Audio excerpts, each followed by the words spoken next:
Today's first semi-final opponents could not have had more contrasting starts to the Speedo 1987 final series.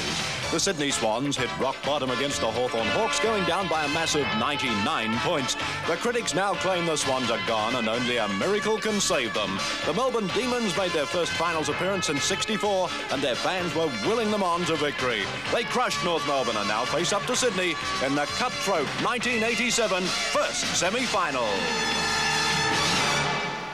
A very good afternoon and welcome again to the VFL Sports Centre for our live coverage of the first semi-final of 1987. Before we get underway with today's coverage, let's check the story of yesterday's second semi-final between the heavyweights Hawthorn and Carlton.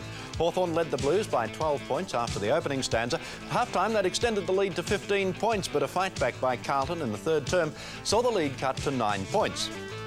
Carlton dominated in the final quarter to take the game by 15 points, and we'll bring you the highlights and interviews from yesterday's game at half-time today. Well, all interest today centres on the MCG, where Sydney and Melbourne do battle for the right to play Hawthorn in next Saturday's preliminary final. And this should be a battle royal. Melbourne coach John Northey was sacked by Sydney to make way for current coach Tom Hafey, and that should be motivation for Melbourne to add to all their obvious reasons for wanting to win. Sydney can't play worse than last week's form and must bounce back to silence their critics, but the loss of full forward Warwick Kappa doesn't help their chances. All the pre-match preparation is done and both sides are ready for what lies ahead. For one, it's the season's last game in this first semi-final, and we'll take you to the MCG after this. Sydney take on Melbourne in the cutthroat first semi-final when we return to the VFL Sports Centre on Super Sunday Football.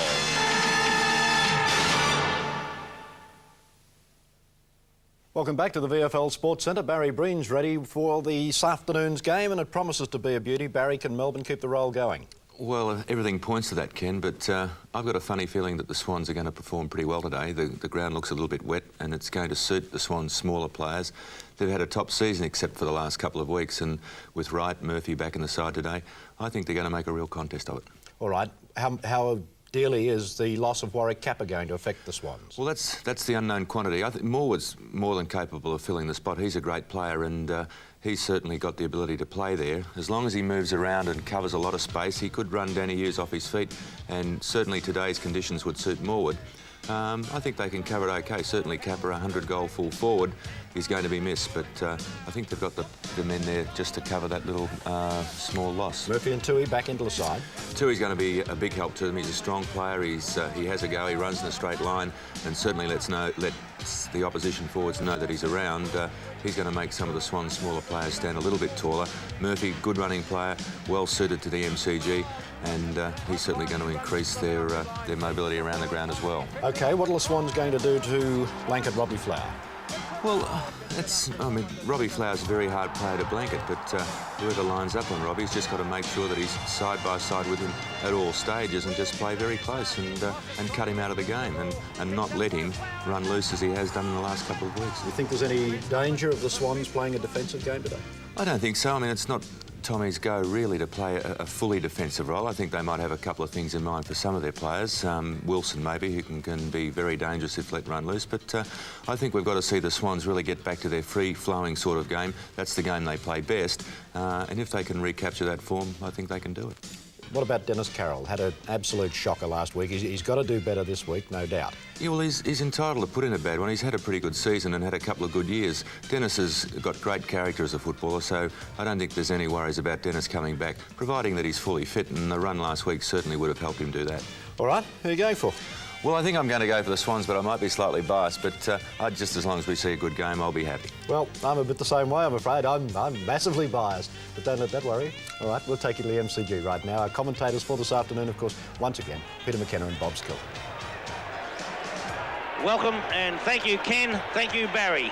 Brett Scott, Mark Browning, interchange players for the Swans, and Melbourne do have a change. Simon Eishold into the side, I do believe, in place of Russell Richards. Eishold and Campbell are the interchange players for Melbourne, as umpire David Howlett, his co-umpire today, Peter Cameron. Play about to commence at the MCG. And interesting, Bob, to see Dennis Carroll lining up at full forward for the Swans and playing on Danny Hughes of Melbourne. Yes, a very interesting move. I'll ask you how you think it'll go in a minute. As Ironmonger gets the first tap of the game, comes through, a quick handball, Morwood, forced forward, it's a push in the back, and in direct contrast to last week. It's the Swans, not the Demons. Last week, Melbourne went straight into attack. Carroll's up, can't take the mark. Carroll lined up at full forward, coming across. Could have been a free kick to Murphy. Call play on as it's smothered. Comes out. Desperate play by both sides, and the loose ball comes out towards the half-back flank with Wright coming in to put a hip and shoulder against Coop. Over the boundary line it goes. Well, already, Bob, even in this first 2 minutes of play, the Swans were going in absolutely ferociously on 3 or 4 occasions, and I think they're really revved up for this game today after all the criticism that they have received. I'll tell you what, Tui and Steins at the other end of the ground are niggling each other right throughout. I'm not surprised. That's the way Bernard Tui plays the game, and so does Big Jimmy Steins. That's O'Dwyer bring it towards the half-back line. Brett Bailey marks on half-back flank. He'll have the job on Greg Williams today, Bailey, as the kick comes towards the centre of the ground. Bays is the high flyer, couldn't take it. Sean White was there. Players pounce in on top of the ball, and umpire Peter Cameron will come in and bounce it. It's almost on centre wing. No scorers yet. 1.5 minutes into this first quarter. There's Ironmonger beaten by O'Dwyer. Out it comes to Paul Hawke. It's kicked off the ground by Greg Healy. Craig Holden's there also, and eventually it's forced over the line. Now, the two Healy boys, of course, against each other today. Greg Healy and the Sydney Swans champion, Gerard. There's Craig Holden on screen. He'll be delighted to be back in that Swans side. Yes, as Ironmonger gets the tap down. Pack starting to form. Gerard Healy, a free kick against Gerard Healy, I do believe. I think he hooked his brother. Melbourne going forward. Flower in the middle. Oh, beautiful mark, Robert Flower. And the fans delighted. Don't they love him? And deservedly so, as Robert Flower from 50 metres out goes goalward. He's offline, and it's through for a 1 point. First score of the game comes up to the Demons, and it's a 1 point kick by Robert Flower. And on replay, we see the mark, a lovely mark, Robert Flower. It was a great mark, and probably the most loved footballer in VFL football, Robert Flower, and rightly so. What a great champion he has been. There's Rocket Rod Carter bringing it to half-back. O'Dwyer went for the big fist away. Gerard Healy getting the hoots because he's a former Melbourne player. To Dennis Carroll, a great attempt to mark. Danny Hughes gets a very good bounce. Picks it up and heads out wide towards the boundary line. Barry Mitchell's there for the Swans. And the little gutsy Rover has got it. Hooks it back. Tony Morwood. Sean White. That'll be a tremendous contest, that one. Danny Hughes gets in a hand pass. Glenn Coleman with his knee heavily strapped, which I don't think is too good a sign. There's Stephen Wright. Taken away brilliantly by Stephen Newport. Newport to half forward. A good mark by big Wayne Henwood. Yes, and I think he might do well today too. He's in his right position, Bob. Yes, Henwood towards half forward. Oh, lovely mark by Brian Wilson. Judged it to perfection. Thought about handballing, couldn't be called play on, has been. Gets it out to Graham Yates. Yates coming up, steadies, drives the ball out wide. Dean being told by Viney just exactly how he stands. The long hand pass. There's 3 Melbourne players. Lovett accepts the ball, hooks the ball forward. Carter's there, over the back of the pack it comes. Can Melbourne get there? They cannot. Carter picks it up. A very, very short kick. Ian Roberts dives in. Over the boundary line it goes. Out of bounds on the full. And the free kick will go the way of Melbourne. And so we'll find Melbourne, as we see the season's average, and the Swans way up on that one. Ricky Jackson, formerly of Richmond. Jackson's not going to take the kick, though. It's Brett Bailey who will have the shot. Bailey plays on with a short pass to Flower. He slipped. Flower's opponent today, Neil Cordy. The hand pass came towards Bailey, but it was over the line. Free kick against Bailey should come out of that. I agree with you, Bob. That was pretty undisciplined, and I think the umpire should have given that Probably free wasn't kick. dramatic enough for Peter Cameron. Henwood puts it wide. Greg Williams clumps it forward. Over the line it goes. Well, I feel sorry for the poor old Swans. All you hear is boos every time they go near the ball. This is a predominantly Melbourne crowd, of course. Well, we are on the members' side of the ground. That's true. There's John Northey on the phone already. 5 minutes gone, first quarter. I think it's good coaching by Tom Hafey to put Cordy on Flower. I think that's a very good What match. do you think about the move of Carroll at full forward? Well, I think they had to do something. They lacked a bit of firepower against Hawthorn up forward, besides Kappa, and, well, they have to replace Kappa. I think it's worth a try. Forwards win matches. There's Steins. Taken away by Gerard Healy, hooking it back towards the wing. The mark is dropped by O'Dwyer. There's Paul Hawke, a lovely hand pass. Steve Wright's got it. Another one of those gutsy little rovers for the Swans. Wright brings it to half forward, but the mark is taken by Lovett. Lovett, off he goes. From half back, a low kick. There's Bolton trying to get away with the ball. Beautiful hand pass was by Mitchell to Dennis Carroll, and look at that booming kick up towards the forward line. Morwood, he should mark it. Oh, couldn't quite grab it. Hutley pressing in with Sean White. Lovely hand pass finds Mitchell. Mitchell towards the square. Bays is there, and also Stephen Stretch. Good play by Stretch. There's 2-on-1 here. But the Bays, beautifully done, Mark Bays. And eventually he loses it and over the line. But there's a lot of desperation out there, Bob. Yes, by both sides. It's a great start. It's a typical final game. O'Dwyer against Coleman. Bays whipped in and got the tap, but it was a free kick going the way of Melbourne. And the big Stephen O'Dwyer, the boy from St Bernard's, has played 15 games of league football. His first final match because he was out suspended last week. And it's Newport who takes it. Plays on. Hooks the ball forward. Fortunately, straight into the arms of Warren Dean. So Dean, well down from centre half forward. A shocking kick. Now that was the fault of Dean. I agree. I thought he ran too close to the man on the mark then, Umpires are too prone to blame the fact that if he kicks into the man on the mark, it's 15 metres. Well, the rain is starting to come down here. Only light drizzle, but it's there. There's Flower. You can hear the roars of the crowd every time Robbie Flower goes near it. Ricky Jackson, he picks it up. He kicks wide to Graham Yates. Yates has got it. Hand pass to Wilson. Wilson fires at goal. Is it the first? Yes.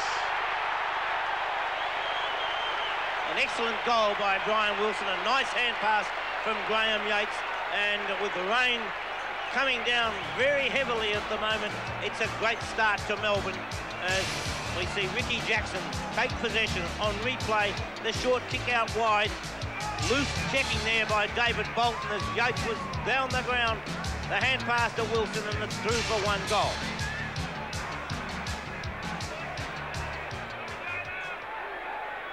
Well, one goal won the Demons. Sydney yet to score, and as the rain tumbles down, it's a pretty wild day. There's the kick come from Viney right down towards the forward line. It's punched away by Rod Carter. I think we're going to be, for interstate viewers, we're going to be in for a couple of showers during the afternoon. If we go by the seconds game, it didn't really affect the standard of play, though. They had a couple of showers, but the players still handled the ball pretty well. It's not really heavy rain. There's Holden, a high kick towards half-back. O'Dwyer sets himself, misjudges it, loses it to Healy. The ball is out wide to Stretch. Yates backing up, Melbourne backing up beautifully. Graham Yates kicks towards the forward line. Ironmonger's there. Steins is there also, and David Williams was tacked very, very high. Looked like a high tackle to me. Gee, was it ever deep in that forward pocket that David Williams and the Melbourne members weren't too happy. Understandably so, because it did look like a high tackle. Hit out's average for Ironmonger and O'Dwyer for the season. Steins got the tap. Neil Cordy coming through, lost possession. The ball comes back to Steins. He's tackled. Ironmonger does the shepherding, and Mitchell comes away with the ball. Gets it towards Greg Williams. Williams with a hand pass. Play looked as though it was stopped for the moment, and the kick comes forward where it's taken by Gerard Healy. The hand pass from Gerard Healy, accepted by Roberts. Roberts puts the ball forward, and it's a lovely mark. That's a fine mark there, taken by Earl Spalding. Well, I think that Glenn Coleman really has to fire today. He's got to do a lot at centre forward, not just leave it to Carroll. There's Bolton taking a good mark on the wing. Spalding's been in excellent form. That should be 15 metres against, could have been another one. Oh, Williams, bad hand pass. Set up Greg Williams badly. That was poor play by the Swans. So back towards the centre of the ground. Paul Hawke is there. Big Ironmonger picked it up beautifully. Healy's in everything at the moment. Gerard Healy. Oh, gutsy mark. A very courageous mark, that is, David Murphy. And great to see him back in the side, Bob. Yes, he's playing at half forward, though. I personally prefer him on the wing. But we'll see how it goes. probably the most improved player in the VFL competition. Yes, I would go along with that. And David Murphy from Turvey Park, 25 years of age. The kick from David Murphy is a shocker. He's hooked it completely, and it's through for 1 point, but it is the Swans' first score. It's 1-1 Melbourne, 1 point the Swans. Well, he took 2 paces before he had that kick. You think that guy of his experience would get back on the mark and really run in, because he really didn't balance himself. Then Hughes to half-back. Coleman goes for the punch. Oh, well done to Greg Williams. Paul Hawke, oh, Danny Hughes crashes his way through from full-back. Can't get his boot the ball. Tunnel balls it out. And away they come again, the Demons, through Lovett. Right up towards centre wing, and a good mark has been taken by Ian Roberts. Roberts gives the hand pass immediately to Gerard Healy. Healy steadies and puts the ball across towards half-forward. White was up high, couldn't take it. It's holding the man, the Swans. Call play on as the loose ball comes now towards half-forward. For the Swans it was. Wilson put the hand pass in, missed by Ironmonger. Jackson gets his hand pass in, and we find Brett Bailey lost possession completely. Bolton gives the hand pass to Roberts. The Swans go forward. Nobody at home. Over the back it comes. It might run through. Kicked off the ground by Coleman. Full points. Scores a level. Well, that is much better play by the Swans. 1-1 apiece. There's Steve Wright showing. Let's see who actually kicked it. Ian Roberts, the long kick. And Coleman's doing some bustling work. Coleman and Steve Wright. That should have been holding the man anyway. Oh, gee, have a look at that. And who actually... Right. Which one kicked? Stevie Wright kicked it. I think Steve Wright did kick that one. Number 26 kicked it.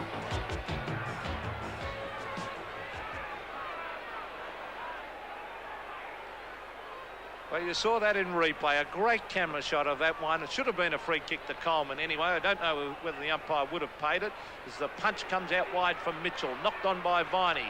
Newport leads in the race. Slippery conditions at the moment, and I think we're in for a ring-a-ding game today. The Swans really look as though they're out to make amends for last week's poor performance. There's big Wayne Henwood. A high floater. Spalding sets himself and takes an excellent mark at centre-half back. As you said earlier, Pete, that duel will have a big impact on the game as Brian Wilson takes the mark. 15 metres has been paid. A professional one. And so Wilson now goes short. No mark taken. Henwood coming through. Clumps the ball forward. Is going to be penalised. That was foolish play by Henwood. Well, I mentioned this in the game at VFL Park yesterday. There were plenty of them, and that umpire paid it well. And there's Steins having a quick snap at goal. Steve Wright knocks it back. Ricky Jackson's got it. Hand passes. Gee, they're going in hard. And is that a free kick? I think the umpire, Peter Cameron, he took a bit of a dive, but the umpire is paying the free kick to Robert Flower in the forward pocket. That'll keep him sweet with the Melbourne members anyway. Well, here it is. Let's see we go. It just missed the end of that, right in front of the Melbourne members stand, and about 35 metres out from goal. The camera right behind the Melbourne champ, Robert Flower, and let's see if he can kick it. He is a great kick for goal normally, Robert Flower. Well, on this occasion, give a bloke a rap. He's hooked it right across, and this is a behind to Melbourne. 2 points to Robbie Flower, and they move on to 1-2. The Sydney Swans on 1-1, but this is going to be a great game of football. I have that feeling, Pete. I really do. As Rod Carter goes long. Neil Cordy in front. Good effort to take the mark. It was punched away. And I think that's Tiggy Touchwood like that. What else can a player do when he's trying to punch the ball away? If Cordy's kick goes off the side of the boot and out of bounds on the full. Surely you let those ones go. Yes, I agree with you on that one, Bob. I think some of the umpires early in the game sometimes try and keep control and to let we the are players... 14 minutes into the game, and it's a great mark he's taken there in the middle of the pack by Warren Dean. That was a lovely mark. He's a good player, isn't he? On replay, we see Ironmonger try to punch the ball away, but couldn't get the height, and Warren Dean took a superb mark. Dean's kick towards goal. Well, as you said last week, Pete, the way he holds that ball and drops it, he seems to hook it on most occasions. He kicks a lot of points, Warren Dean, because of, as you said, the way he holds it, and he always right to left, almost like an inside-out swing in golf, as we see Rod Carter, a wobbly old kick from fullback. Brian Wilson set himself for the mark. He's got it. He hooks it back. Robert Flower picks up, hooks it to the pocket. Oh, good play in Roberts to attack the ball. That was beautiful football to Craig Holden. A little chip pass looking for Greg Williams. Can he get there? Oh, cleverly done. He was grabbed. It'll be a free kick. Tripped, in fact, said the umpire. So Greg Williams, that was very clever play by Williams. He's not a quick player, but a great football break. Gee, they're running too close to the men on the mark time and time again, some of these players. Yes, you can't understand a player like Greg Williams even doing that. But what was the difference in that to when they kicked it to the mark earlier? Ridiculous. I'm afraid inconsistency by umpires I do not like. Ricky Jackson forces the ball forward, gathers it well. The hand pass over the top to Flower. Flower towards goal. Is across the face, and that's the third point to Robert Flower. And as we mentioned earlier, Neil Cordy has the job of Robert Flower. Bernard Toohey dropping back into the back pocket to pick up the big fellow Steins. Mark Bays has gone to a wing, Murphy to half forward, and Dennis Carroll to full forward for the Swans. I think they've already moved Glenn Coleman away from centre half forward to the forward pocket. Bob, there's Greg. He lined up there actually, mate. Oh, did he? Well, there's Bays. Let's see his kicking. Oh, why did he handball that? But it comes back to Morwood. Here's a chance for the Swans. Stephen Wright, 35 metres from goal. The little fella fires a goal. He's kicked it. Great goal, Steve Wright. Stevie Wright kicking his second goal, and the Swans go to 2 goals, 1-13, leading Melbourne on 1-4-10. On replay, we see the ball hand passed out forward on to Stevie Wright, gathers the ball in well, and a well-placed kick puts it right through the centre.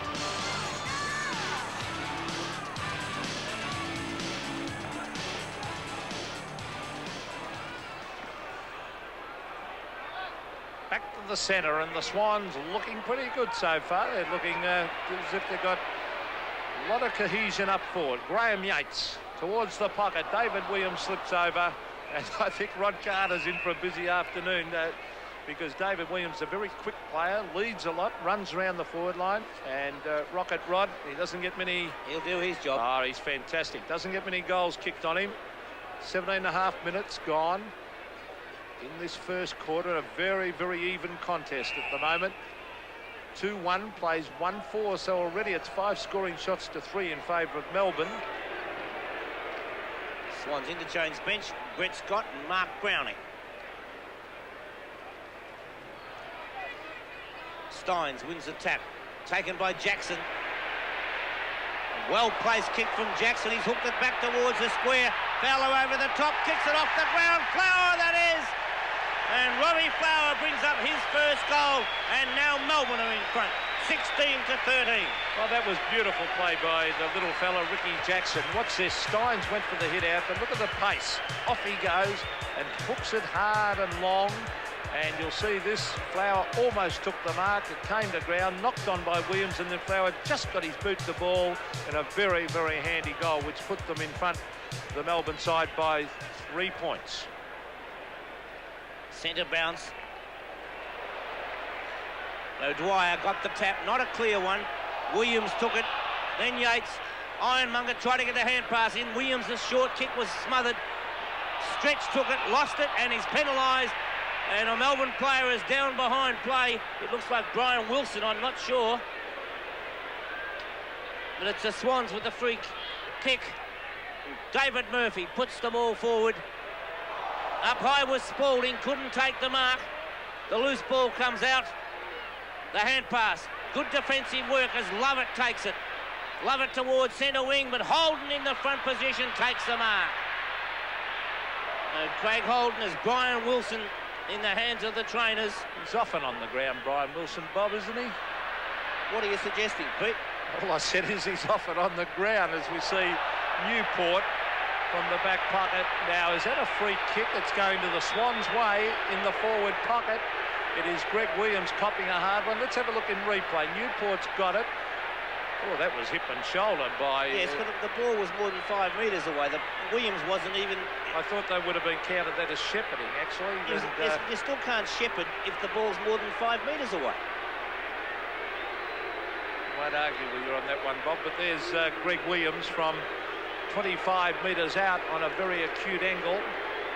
And the hoots of the Melbourne supporters, and the champion sentiment has missed, and he has put it through for a behind. So some poor kicking going on. 2-2 to 2-4 at the 20 mark of the first quarter, and he is a vital player, Greg Williams. They really want a big game from him today. Stephen Stretch says Paul Hawke, you saw in the inset shot there, coming off the ground, kick towards half-back,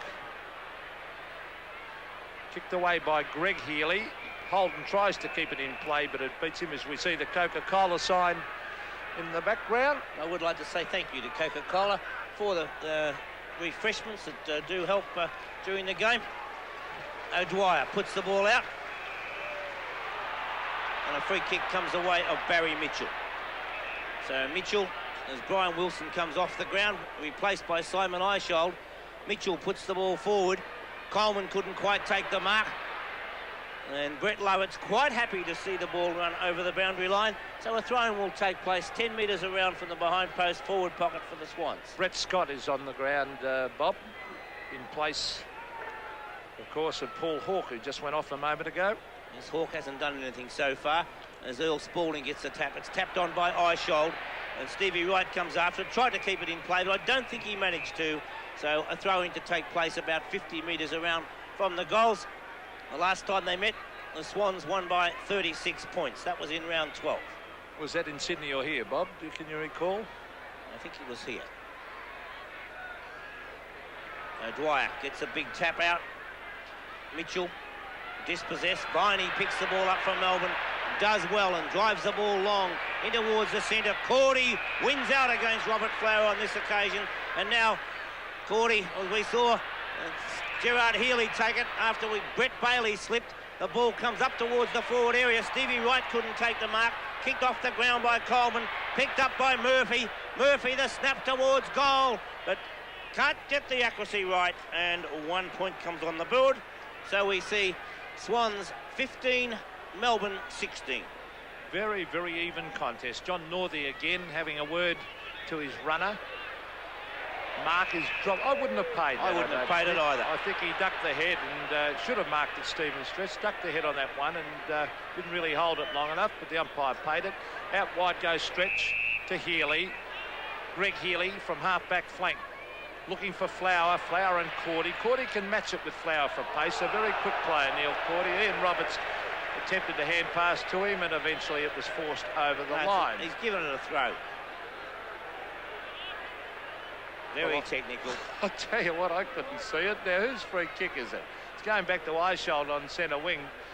Peter Cameron, a few theatrics in front of the Melbourne member stand, I think, Bob, as we see the ball up towards the forward pocket. Ah, gee, he is makes a big difference in defence, Bernard Toohey. A very stable player, Toohey, a reliable player. He brings it to centre wing. Morwood flies from behind, punches it. Bolton has got it. Tries to attempts to hand pass. Back it comes. Newport, centre wing, chips it wide, and there's Neil Cordy, and that's a great contest. A hand pass. Further afield to Ian Roberts. Roberts looking for Morwood, and he should mark this one, and he does, Tony Morwood, right out in that half-forward flank area. Now, where is Carroll? Carroll is making a lead. Out he comes, and drops the mark. It was a good lead and a good pass, but he couldn't quite hold it. It's deep in that forward pocket. Well, actually on half-forward flank, I should say, and the bounce will take place. I see that really, David Howlett was too quick to blow the whistle then, I thought. Stephen Newport had dived straight on top of the ball. Rain coming down once again. Doesn't go any other way than down, does it? But Healy puts the ball across the ground, and Sean White takes the mark. Well, the new idol of the Melbourne crowd. They love him. Sean White. It's a nice kick into the centre of the ground. Bolton, Ironmonger punches it away. Quick hand pass. That time came from Murphy. It comes back now, and Melbourne go forward through Viney. The kick-off line. Big O'Dwyer was there. Toohey tried to tap it out. Does so. Players dive in from both sides, and the umpire has no option whatsoever but to bounce the ball. This is a great game, I reckon, Bob. But I think there's two very, very desperate sides out there, because the loser of this game is finished for 1987. And I think that really makes it the top contest. No doubt about that, as Tommy Hafey was having a word on the phone. Desperate plays kicked off the ground by Melbourne, but Carter does well. Picked up by Henwood. O'Dwyer not chasing hard enough on that occasion, and Henwood drives the ball up towards the wing, and it's a fine mark taken by Greg Williams. He even wanted a handball then, didn't he, And Bob? he still does. Hand passes out now, taken by Craig Holden. Holden across towards half forward. Coleman whipped across the front. Scott got it out to right. Stevie Wright goes towards goal, but he's offline, out of bounds on the full, and so the result will be a free kick to Melbourne. 15 to the Sydney Swans, 16 to Melbourne. 2-3 to 2-4 as the ball comes out. Steins picks it up for Melbourne. A little short kick. Now that was deliberate, there's no doubt about that. The Gaelic football coming to the fore in that piece of play by Jim Steins. It comes back to him again. He's tackled, should be penalised, and didn't get boot to ball. It didn't quite work. He tried it again, the little one off the side, and that time a bit of solid work there. Tony Campbell's coming on the ground. This is good coaching by John Northey, and taking off Big O'Dwyer, Stephen O'Dwyer, because with the slippery conditions, and he didn't chase before, as Bob said, that's probably why he's been taken off. Now, it's on half forward. Greg Williams is looking dangerous. Barry Mitchell, tremendous play over the top, looking for Stephen Wright, but there's the idol of the crowd, the Scotsman. A lot of people think he's Irish. Defence, wasn't it? Oh, tremendous. Sean White, and he is going to be a Victorian player next year, in my opinion.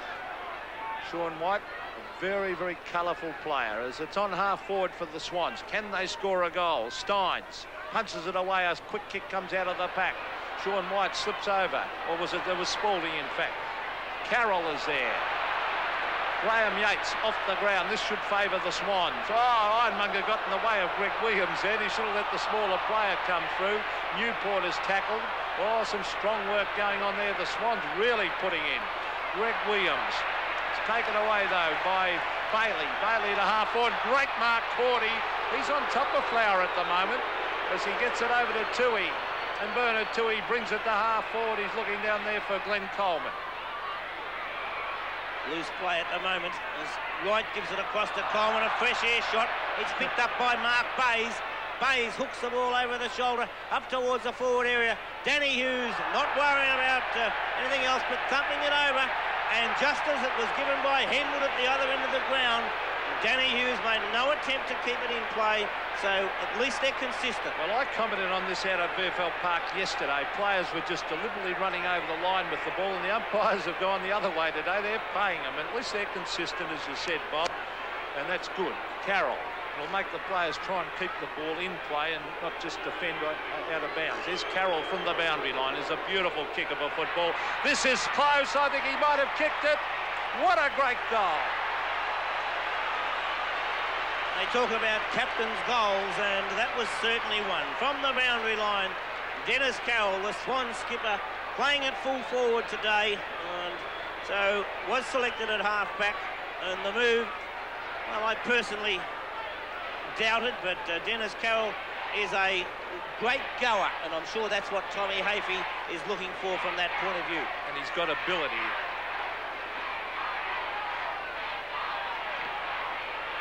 Five points the margin in favour of the Swans as Gerard Healy puts the ball forward once again.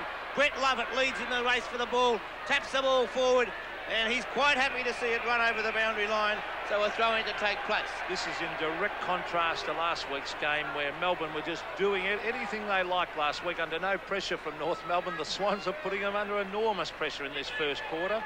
Jim Steins used his body well. Took a long time to get rid of it, but he gets it to Healy. Greg Healy puts the ball forward, but Rod Carter well up the ground with Williams. He's got the loose man out wide. Stevie Wright, a lovely pass, goes to Wright, right towards half forward. Up high was Steins, couldn't take the mark. He gets good support from Eishold, being told by Lovett that he's clear, so he steadies, drives the ball towards centre wing. Carter in front, Dean loses possession. Rod Carter taps the ball forward. In comes Ian Roberts of the Swans. Roberts thought about the hand pass. Little short kick went over the head that time of his teammate. A good tackle against it. I thought Coop should have got a free kick then. It was an excellent tackle. Siren sounds at quarter time, and the scores are Swans 3-3-21, Melbourne 2-4-16. Well, an excellent quarter of football. That real finals pressure stuff.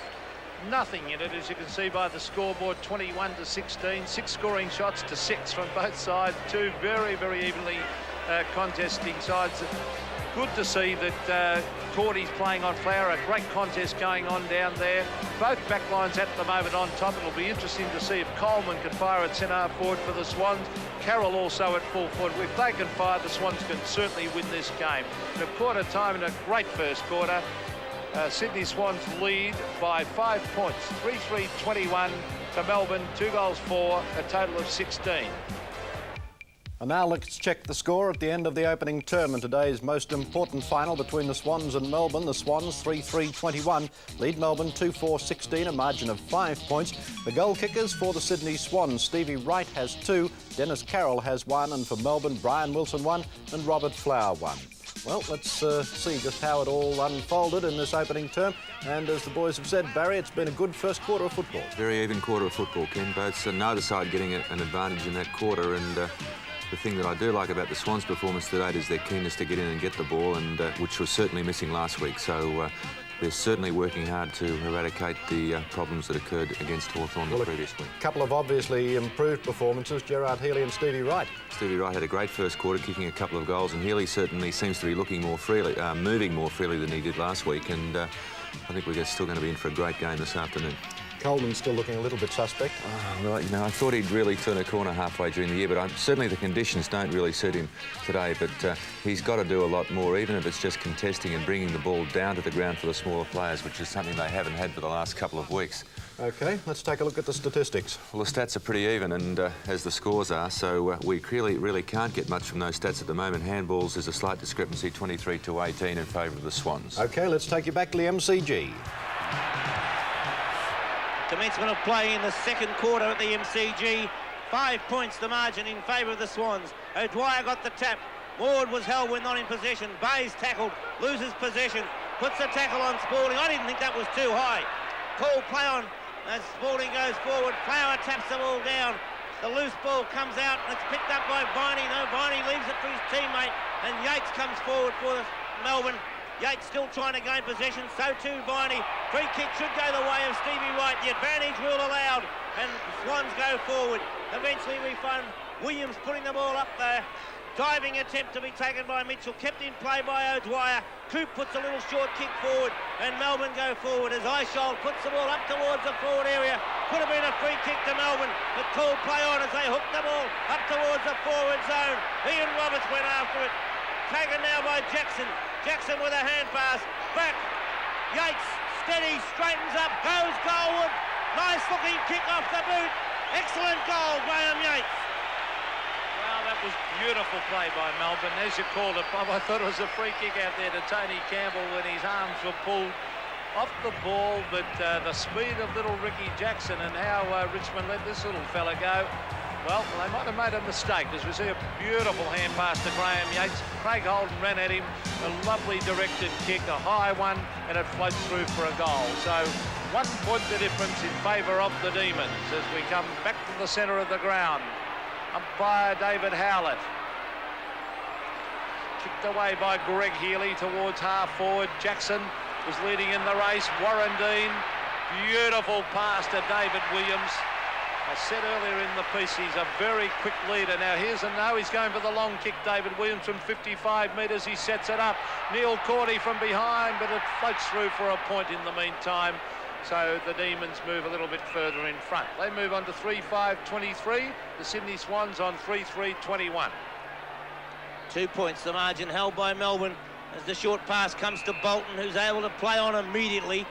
Puts the ball up towards the centre of the ground. Tony Morwood up high to take a nice mark. Now Earl Spalding running over the mark. Now they're not consistent. Morwood up towards half forward. Punched away by Lovett. First on the scene, Coop. Scott coming in. Carroll. The hand pass from Carroll to Gerard Healy. Healy puts the ball high in the air. Sean White waiting for it. So too Carroll. There's a free kick against White. No call, play on by the umpire. and they're missing a few as Lovett picks the ball up. The hand pass accepted by Stretch. Breaks the first tackle, hooks it over the shoulder. Ironmonger was there, gave away a free kick. It should have been a kick to Spalding. But once again, it's not over the line. Eichel trying to get the hand pass in. Cool play on, and now Bailey with a hand pass finds his teammate in Newport. Newport a short kick, a great piece of play by Gerard Healy, and strong play now by Carter. Carter comes out, hooks it across in towards the centre. Pushing the back must be paid, and it'll be taken by Stevie Wright. Stephen Wright is playing an excellent game for the Swans. He's really putting in. He's a great player, Stephen Wright. That was a bit of a push in the back too, I think. But, oh, gee, they're letting it go as we see out wide. Greg Williams is controlling this game at the moment. He's playing a top game too for the Swans. He swings onto the left foot. An ordinary kick was smothered off the boot. It's grabbed by Sean White. He's looking for Tony Campbell. He went out very, very wide and straight over the line. But there's enormous finals pressure on out there. I'm thoroughly enjoying this game. It's a great contest. Yes, I cannot but agree, Pete. It is a great contest. 2 points the margin. 3-3 to 3-5. Melbourne leading at the moment. 4 minutes into the second term. Ironmonger got the tap. Picked up by Bolton. The hand pass out wide. And as Peter said, Stevie Wright playing an excellent game. Carroll in front. Great effort by Dennis Carroll. Now that's the courage we were talking about earlier when he stood his ground in front there. And on replay now, you see Dennis Carroll. And I may have to eat my words on this one. I agreed with the move, Bob, and don't forget, I think you've got to have a good player at full forward, and he's got tremendous talent. But the way I don't remember you agreeing with the move. I did be. I'm going to say it anyway. But Dennis Carroll, he backed into his opponent beautifully. Then let's see if he kicks it for the Swans. There it is. Is it a goal? No, a bad miss, a shocker. 25 metres, and you can't afford to do that on the forward line. And he's not happy with himself. The captain of the Sydney Swans, Daddy Hughes. That'll be a terrific contest. Test that as the day goes on. Hughes towards half back. Is that a mark? Healy is playing well. A hand pass comes out to Barry Mitchell. He sets it up for Coleman. He's pushed out of the pack. Play on, said the umpire. Grabbed by Lovett. Oh, gee, they're under it. The Swans are tackling beautifully and putting enormous pressure on. Brett Lovett and Brett Scott, his opponent. 5.5 minutes gone in the second term. 1 point the margin between the sides as O'Dwyer gets the tap. Carroll, Murphy diving in. Got one too high, but I certainly wouldn't have given a free kick there either. I think the good news for the Swans is that Williams and Healy, their two big guns, are playing well, Bob.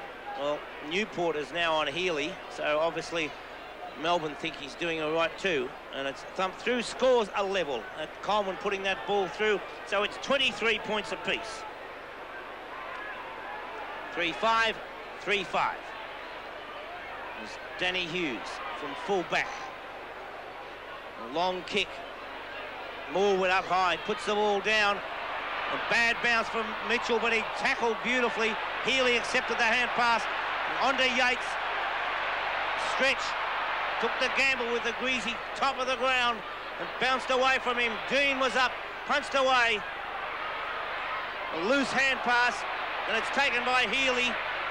Gerard Healy gives the hand pass across the ground. It went past Bolton, but he's able to recover. Ironmonger comes in to lend support. The ball falls forward. Fans, Melbourne fans in the members looking for a free kick. They're getting one now, but they were looking for one earlier. But certainly, I agree with the umpire. It was play on. Oh, yes, it was good umpiring. And there's Stephen Stretch. Our commentary box is right in the heart of the Melbourne supporters. And you can hear the roars right round the ground. There's Robbie Flower. Oh!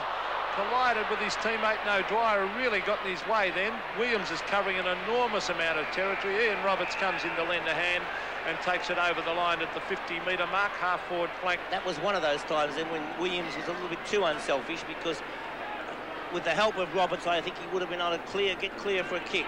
Yes, I agree, Bob. There's Tommy Hafey. Great record he's got coaching. Viney, brilliant play by Todd Viney. He crashes his way through, and what a team-inspiring goal that was. An excellent goal by Todd Viney. He just burst his way through, showed sheer desire and great strength on replay. Todd Viney. Nobody was going to stop Todd Viney on that occasion, and the crowd rise as one. Great goal to Todd Viney. 6 points the margin in favour of Melbourne, 4-5 to 3-5. Ironmonger got the tap out. There's O'Dwyer, a bad hand pass. Now Bolton should kick long. He does. But there's no one ducking back except Daddy Hughes. Actually, as it turned out, Carroll let out and it was kicked straight over his head to Hughes. Now, here's Bolton's man. Right, well, there he is. Graham Yates has taken a mark uncontested. A long hand pass allows Cordy. Cordy's doing well on Flower. Cordy a hurried kick. Scott couldn't take the mark. That was over to Spalding, and of course that was from his teammate Lovett. Eventually coming away with it is Bailey. Over to Stephen O'Dwyer, and O'Dwyer a high drop punt towards half forward. Ian Roberts sets himself up. What a good mark coming across the front by Warren Dean. It's a lovely mark to Dean. He'll be kicking from about 55 metres out. The replay shows Dean. Excellent mark. He is a very long kick. He might make the distance from there, Bob. Kick from Warren Dean. It's a nice looking kick. Won't quite make the distance. It's off the hands of Campbell and through for 1 point. So it's Melbourne 4-6, Swans 3-5. Well, there's big Wayne Henwood, the man with the job on Warren Dean, a former Subiaco Premiership player. He was not selected by the Eagles for their squad. Out wide. Oh, good play. It was by Spalding. Brilliant play by Spalding. He beat two of the Swans played. Not enough desperation by the Swans then. It was a poor tackle. It certainly was, as Eisholt gets across to Stretch and a long booming kick. Good play by Stretch. Is it a mark? No. As the Swans plays, Cordy heads for home and gives a point away to the opposition. Well, I think he did the sensible thing then. 4-7 to 3-5. 8 points the difference in favour of Melbourne, as we see the ever-reliable Rod Carter looking for someone to give it to. He's not sure where to kick this one, Bob.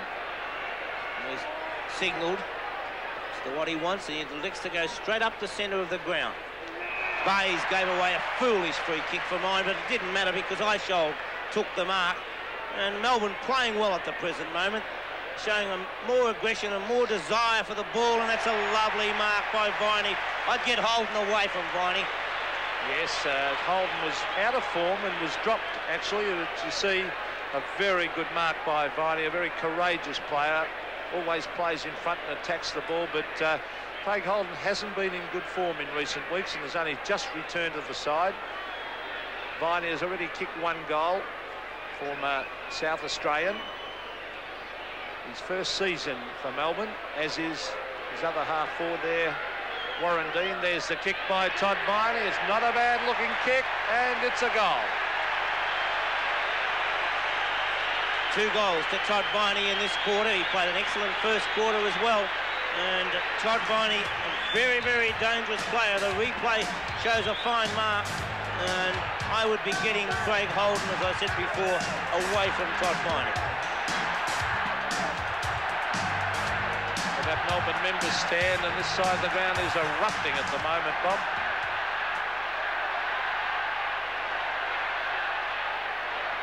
$14 points the margin in favour of Melbourne. O'Dwyer gets it, smothered off the boot of Williams, tapped on by Ironmonger. Stevie right there, taps the ball on. It was missed by Sean White, but gets good support from Brett Bailey. Williams was held when not in possession. Gets the hand pass out to Bolton. Bolton tackled by Lovett, but breaks the tackle. A nice shepherd by Brett Scott. Sees the ball come forward, but a lovely mark in defence taken by Sean White. Those forwards for the Swans have to do a lot more, Bob. And they've got to pick up now because Lovett gets the ball across. Bailey missed him, but had all the time in the world to recover. It's back to Bailey again. Pushed as he was about to kick it, but Eisholt takes the mark. No one on it. He gives it across to Flower. A goal coming up as Melbourne put the ball forward, and Flower kicks his second. Beautiful teamwork that by the Melbourne side, but it all started down on the Swans forward line. A lack of pressure put on by the Swans forwards, and they allowed them to come out far too easily. Beautiful teamwork. Healy across to Bailey, to Eisholt, who unselfishly gave it across to Flower, and Robbie Flower doesn't mess around when he's presented with those easy opportunities as he slammed it through for a goal.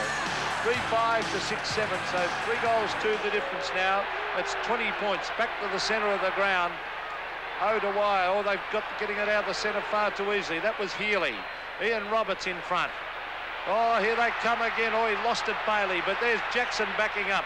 Off the side of the boot, he goes to the pocket and puts it over the line as the rain tumbles down again here at the MCG. Swans breaking down up forward. They've added only 2 behinds in this quarter, while Melbourne have kicked 4 goals, 3. John Northey having a word. Throw in the forward pocket for Melbourne. Roberts, kick smothered off the boot.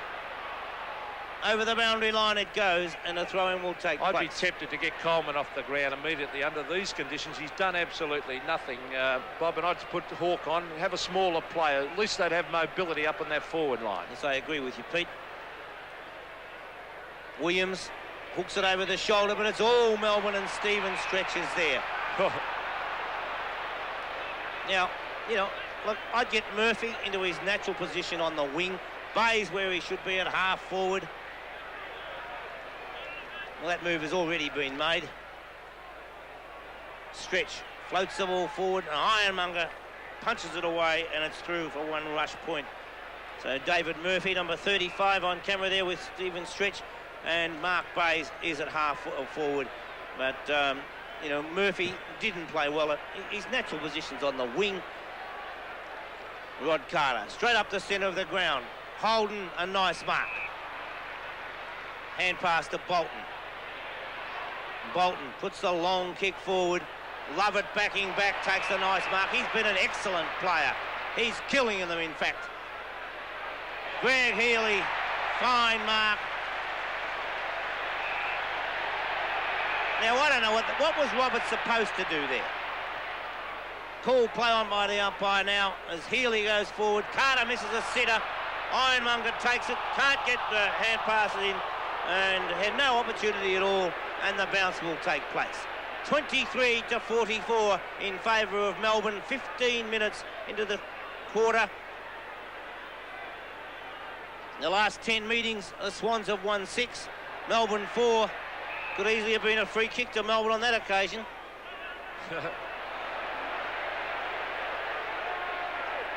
There's Greg Williams and Peter Cameron having plenty to say to each other, and well, he's a great goer, Greg Williams. Tremendous value for the Sydney Swans. He's trying his heart out there. But surprises me in cases like that when they only talk to one player. Well, Melbourne lead by 21 points. Well, it's not an insurmountable lead, that one. Now, the umpire said another throw there, Peter Cameron, and Greg Williams showing his disgust. Well, there's Ricky Jackson. Let's have a look at it. There is Carter. Oh, a bit stiff. Gee, that was very stiff. Well, Cameron was at the other side of the pack. Well, there's the kick by Jackson. It's a floater. Punch through, I feel, for a behind. Very unlucky then, Carter, with that. I thought he made an attempt to hand pass. It certainly looked like 169 to 3-5. 3-4 the difference. So they need a spurt of 2 or 3 goals quickly, the Swans, to get them back in this game. They need to kick the next 2 goals. That's right. There's Carter. Oh, gee, Spalding had his name written all over that. He's playing very well, Earl Spalding. And, gee, what a good find he's been. He and Dean, and look at that kick. A 70-metre kick. The Flyers are there. Here's a chance for a goal. Flower! And it's a goal. 3 goals to Robert Flower. And although Neil Cordy has picked up his few kicks, Robert Flower has really done the damage down there. He's kicked 3 goals, 3, 2 of them in this quarter. And the backman's job is not just to get kicks, you have to stop your opponent, and he's not doing that at this very moment. 23 to 51. A big break by Melbourne in these conditions.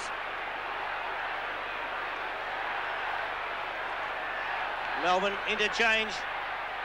51 to 23, off the side of the boot. The mark taken down there by Murphy, across to Bolton. Bolton misses it, but is able to recover, has time to steady. Went to go for the long kick, but it's off the side of the boot. Punched away that time by Coop. Gets good support from Stretch, and Stephen Stretch drives it to half forward. Free kick will go the way of Flower. Called play on the advantage wheel. Healy towards goal. Carter running the last line. Just takes the mark. Rod Carter, off he goes to Neil Cordy. And Neil Cordy from the back pocket brings it towards Stephen Wright. Can't take it. Robbie Flower, beautiful hand pass to Stretch. Stretch hooks it back to half forward. Some desperate play going on. Brilliant play by to Greg Healy. Here's another one coming up to the Demons as Healy slams it through. With Melbourne running hot in this quarter, they have added 6 goals, 5. Well, the Swans have not put a goal on the board. They've added 2 solitary points. The book coming out, and it'll be interesting to see what the umpire has written on this one. Well, I think Simon Eisholt is the player offended against. I'm not sure who was actually reported, but I think a couple of books came out. We apologise, we've lost the picture from Melbourne at the moment. We're endeavouring to restore that picture. As soon as we do, we'll take you back to the MCG. However, we'll stay with the sound so that we can keep in touch with what's happening at the MCG. To be able to come back.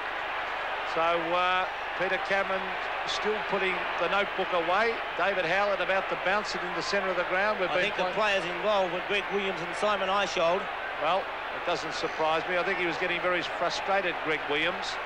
And as he sees his side not play well, their forward line is playing very, very poorly, the Sydney Swans.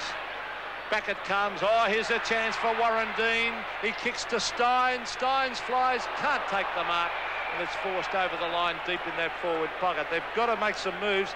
I'd be tempted to bring Carroll down the back line, believe it or not, and try Cordy at full forward. He has played there a lot, Bob. Well, they've got Coleman at full forward now.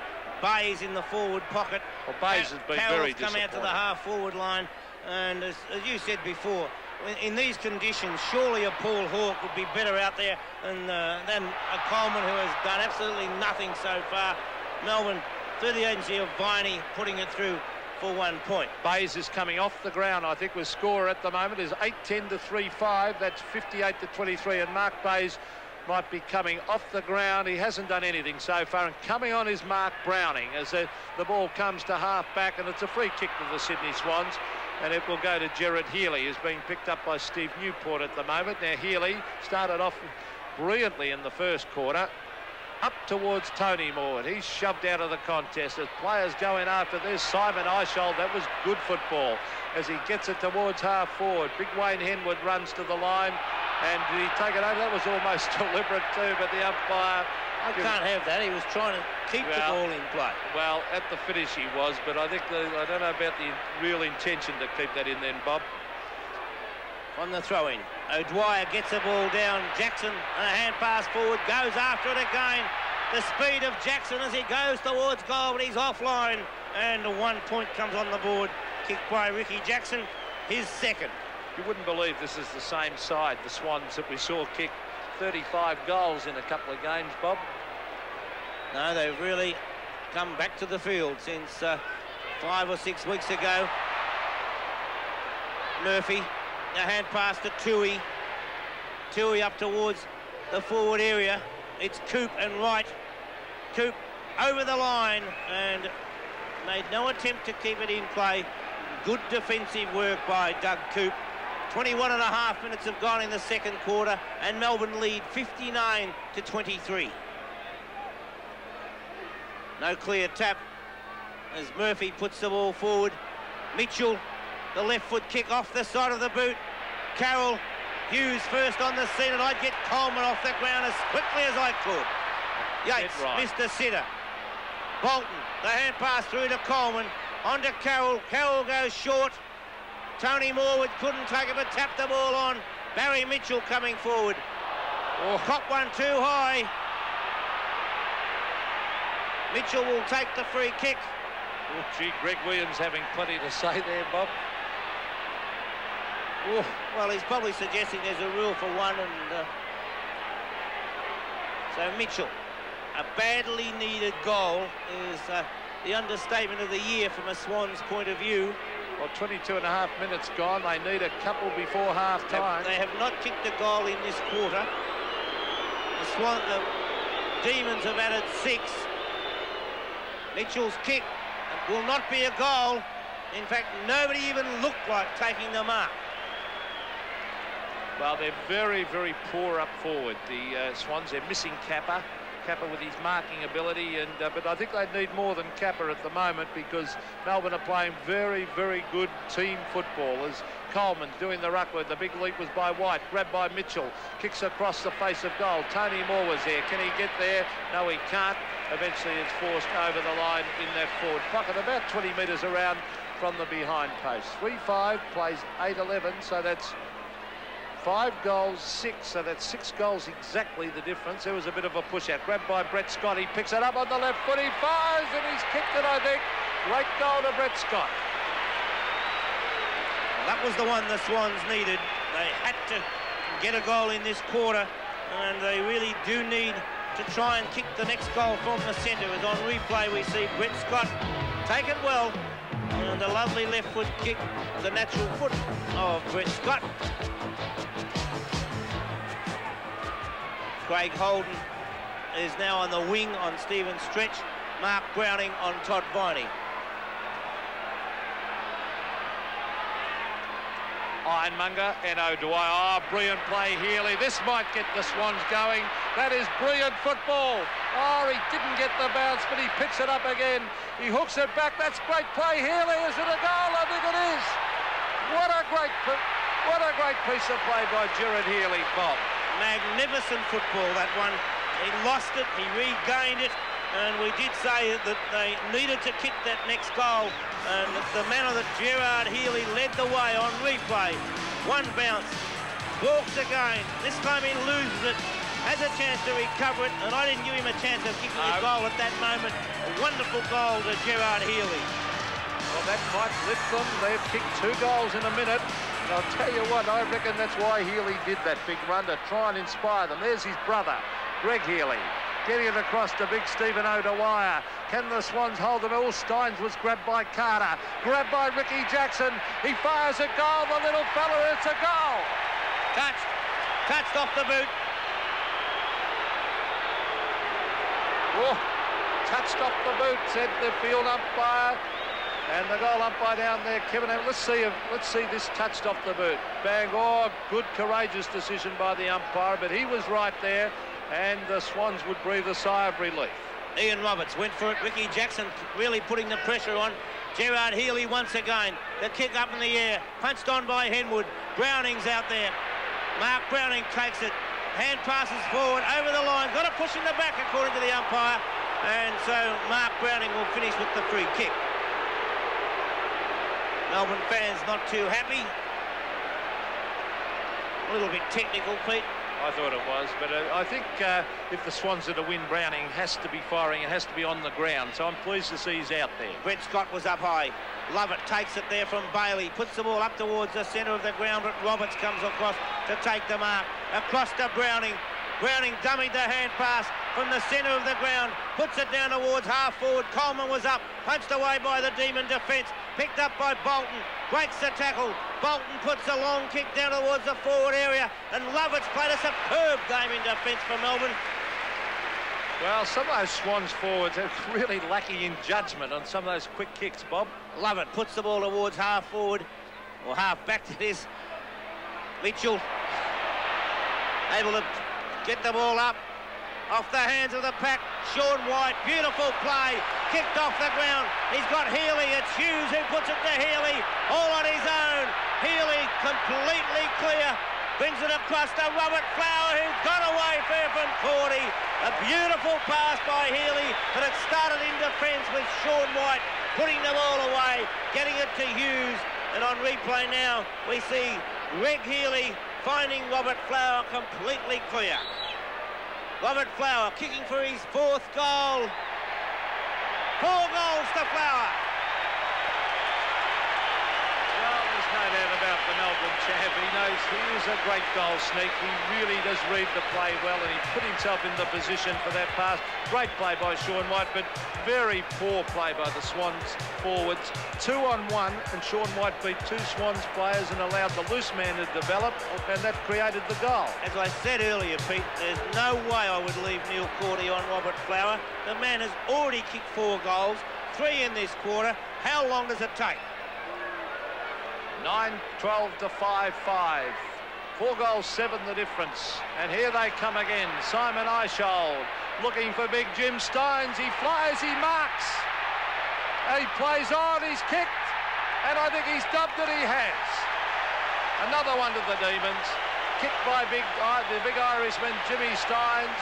And although the Swans look to be coming back, Melbourne have got every answer. 10-12 plays 5-5. What's Steins?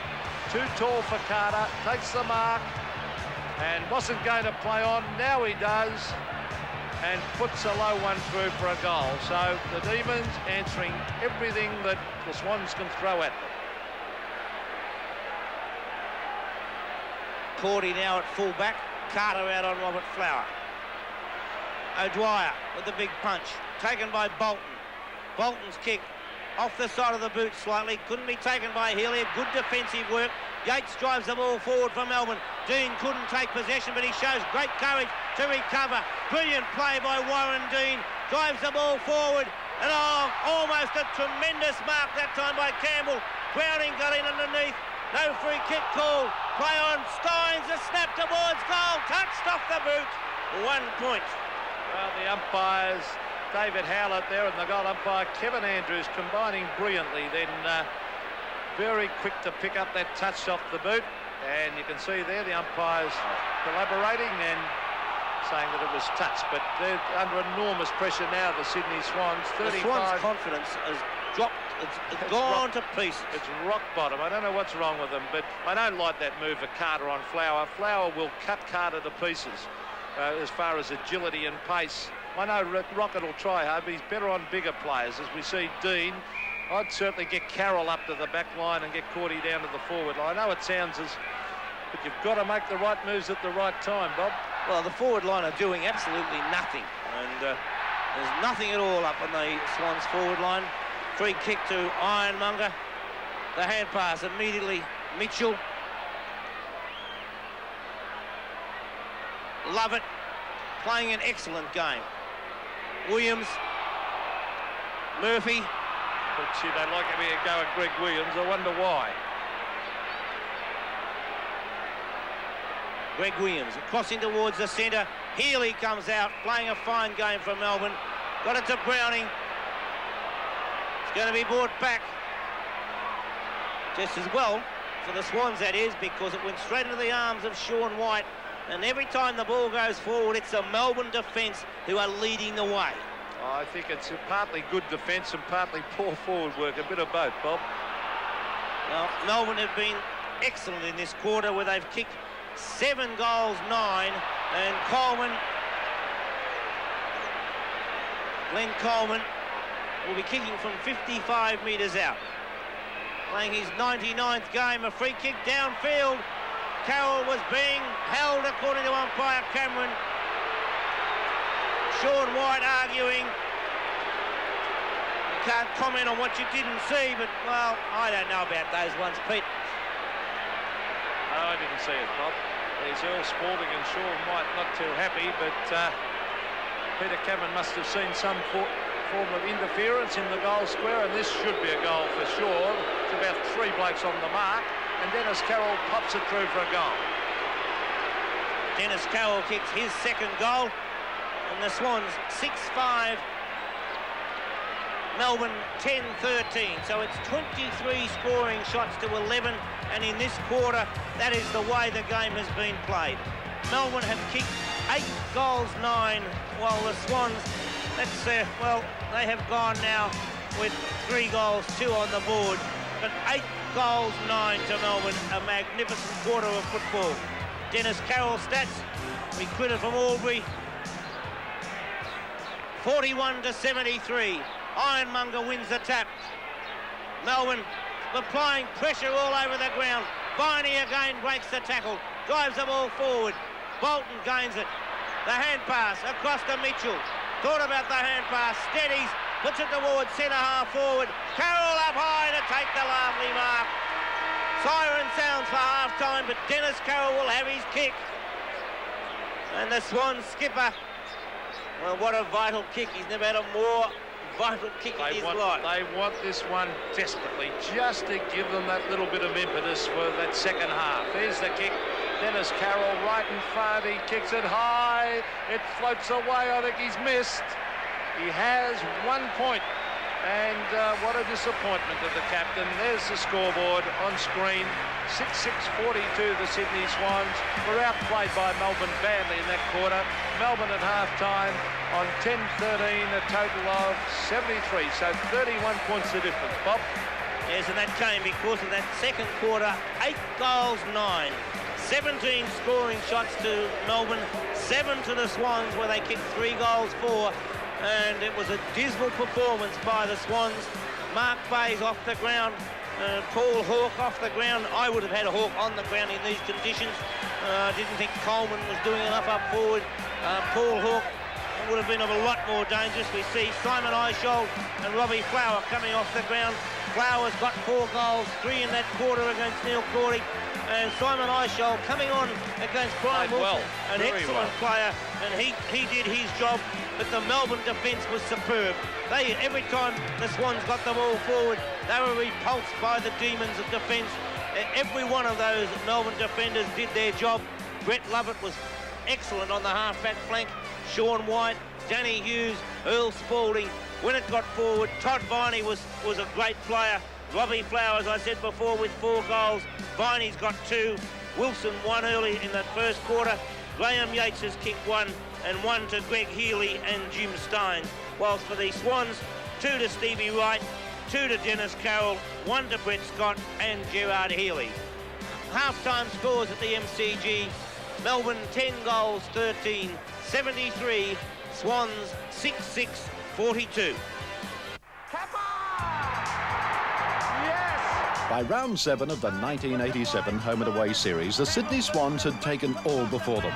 They were perched on top of the VFL table, and their fans had claimed they'd finally come of age as a VFL heavyweight, and a premiership was in their sights. The thought of Sydney taking the flag was too much for Melbourne-based fans, but the Swans continued their relentless march to the finals. By round 16, Sydney's form had reached a peak, and they entered the history books as the first team to kick 30 goals 3 times in succession. It seemed nothing could stop Sydney. They were no longer the VFL's ugly ducklings. They had emerged as the all-powerful Sydney Swans. But that was a few weeks ago, and that's a long time in the grueling world of VFL football. The Swans have slumped in no uncertain fashion, and last week Hawthorn inflicted the toughest blow with a massive 99-point victory over the hapless Swans. Today is make or break day for Sydney, and it is indeed an ironic fact of life that their opponent should be Melbourne on first semi-final day 1987. Out wide, a chance for Dennis Carroll to kick a goal, and he caps it off brilliantly. And the Sydney Swans certainly not looking too flash at half-time as we check the quarter-by-quarter scores and goal kickers. At the end of the opening term, they were 5 points in front of Melbourne. They now trail by 31. A great quarter for Melbourne. 10-13-73, lead 6-6-42. Let's check the goal kickers for you. We see that Robbie Flower has kicked 4, Todd Viney 2, Wilson, Yates, Steins and Healy 1 apiece. For the Sydney Swans, Wright has 2 and Carroll 2, and Scott and Healy 1 apiece. So it hasn't been a great second quarter for the Sydney Swans, Barry. A dreadful quarter, Ken, and really you can put it down to the Swans forward line, and I think you'll probably find collectively they wouldn't have probably had 12, 13 kicks between them. One of the few occasions there that Tony Moore took a mark. And it's not so much that they're not getting a kick, it's the way that they're letting the Melbourne oppositional defence take the ball back out. And time again we saw it come down the ground uncontested and just finish off with a goal at the other end.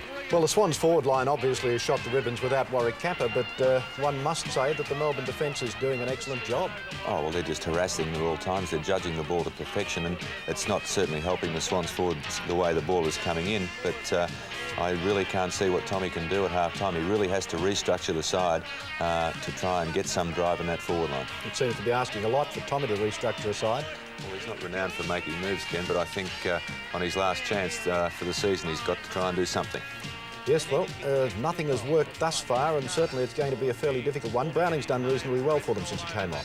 Well, he didn't have much to beat in relation to what the other players were doing. Some of the player that he replaced, Mark Bayes, a tremendous disappointment, and we all know the ability that Bayes has got, yet certainly doesn't produce it and doesn't certainly go hard enough for mine when the chips are really down. He's too lazy, isn't he, really? When it all comes down to it, he's a lazy player. Just doesn't work hard enough with the ability he's got. Simple as that. There we saw Mitchell go over, and he's had a pretty quiet game. But again, the reaction to the Swans players there was fairly quiet. No one came in to give him a hand. And this goal was absolutely sensational by Healy. And if that did not lift the players, nothing would. And as it turned out, it didn't. Well, Greg Williams certainly doing his share of the work. Greg Williams and Healy and Stevie Wright, possibly the only three players that certainly could hold their head up at half-time. They've all tried their hardest, and ironically, they've been the three players that have really kept them going most of the year. Well, we've talked about Sydney's defence on numerous occasions, and of course that's been led by Rod Carter, but it's certainly not doing the job either, is it? No, certainly not today. OK, let's take a look at the statistics, Barry. What do we got? I think you find there that the statistics are fairly even if you're just looking at the actual kicks, marks and handballs, etc. But what's happening is that the Melbourne players are using the ball much better than the Sydney Swans, and certainly are taking advantage of the possessions that they are winning. All right, that's the way the statistics stand at half-time. There was action aplenty at VFL Park, and we'll be back to check on the highlights when we return to the VFL Sports Centre.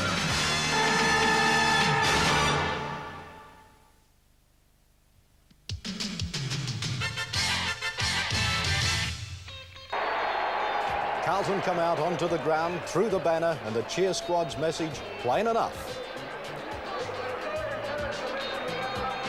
The Hawks banner reaping havoc. Their 9-1 head-to-head record pretty well says it all. Dipper sinks the slipper and the Hawks go into attack, but Dunstall can't mark.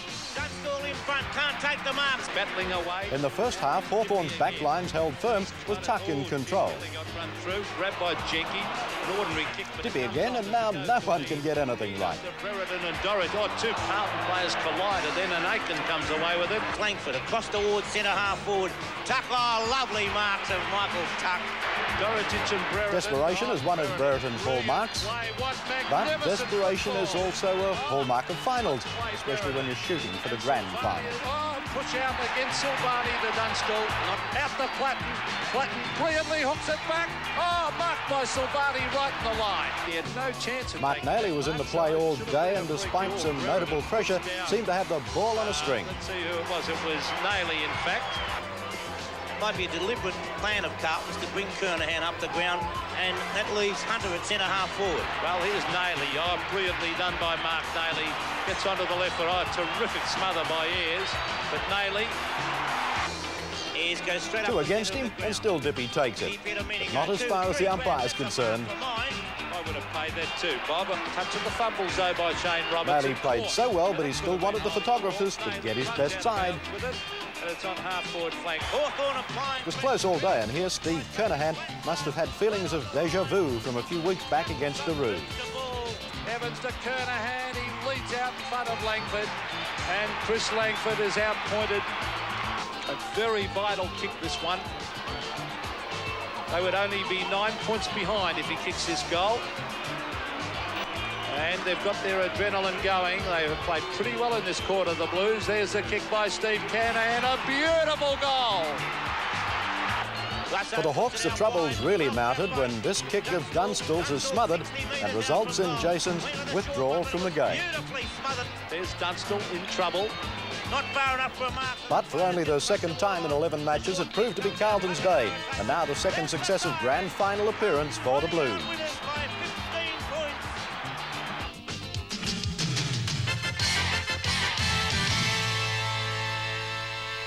Now let's check the quarter-by-quarter scores from yesterday's match, and at quarter-time it was the Hawks by 12, half-time by 15, and three-quarter time back to a 9-point margin. But Carlton won the game in the final term and won it by 15 points.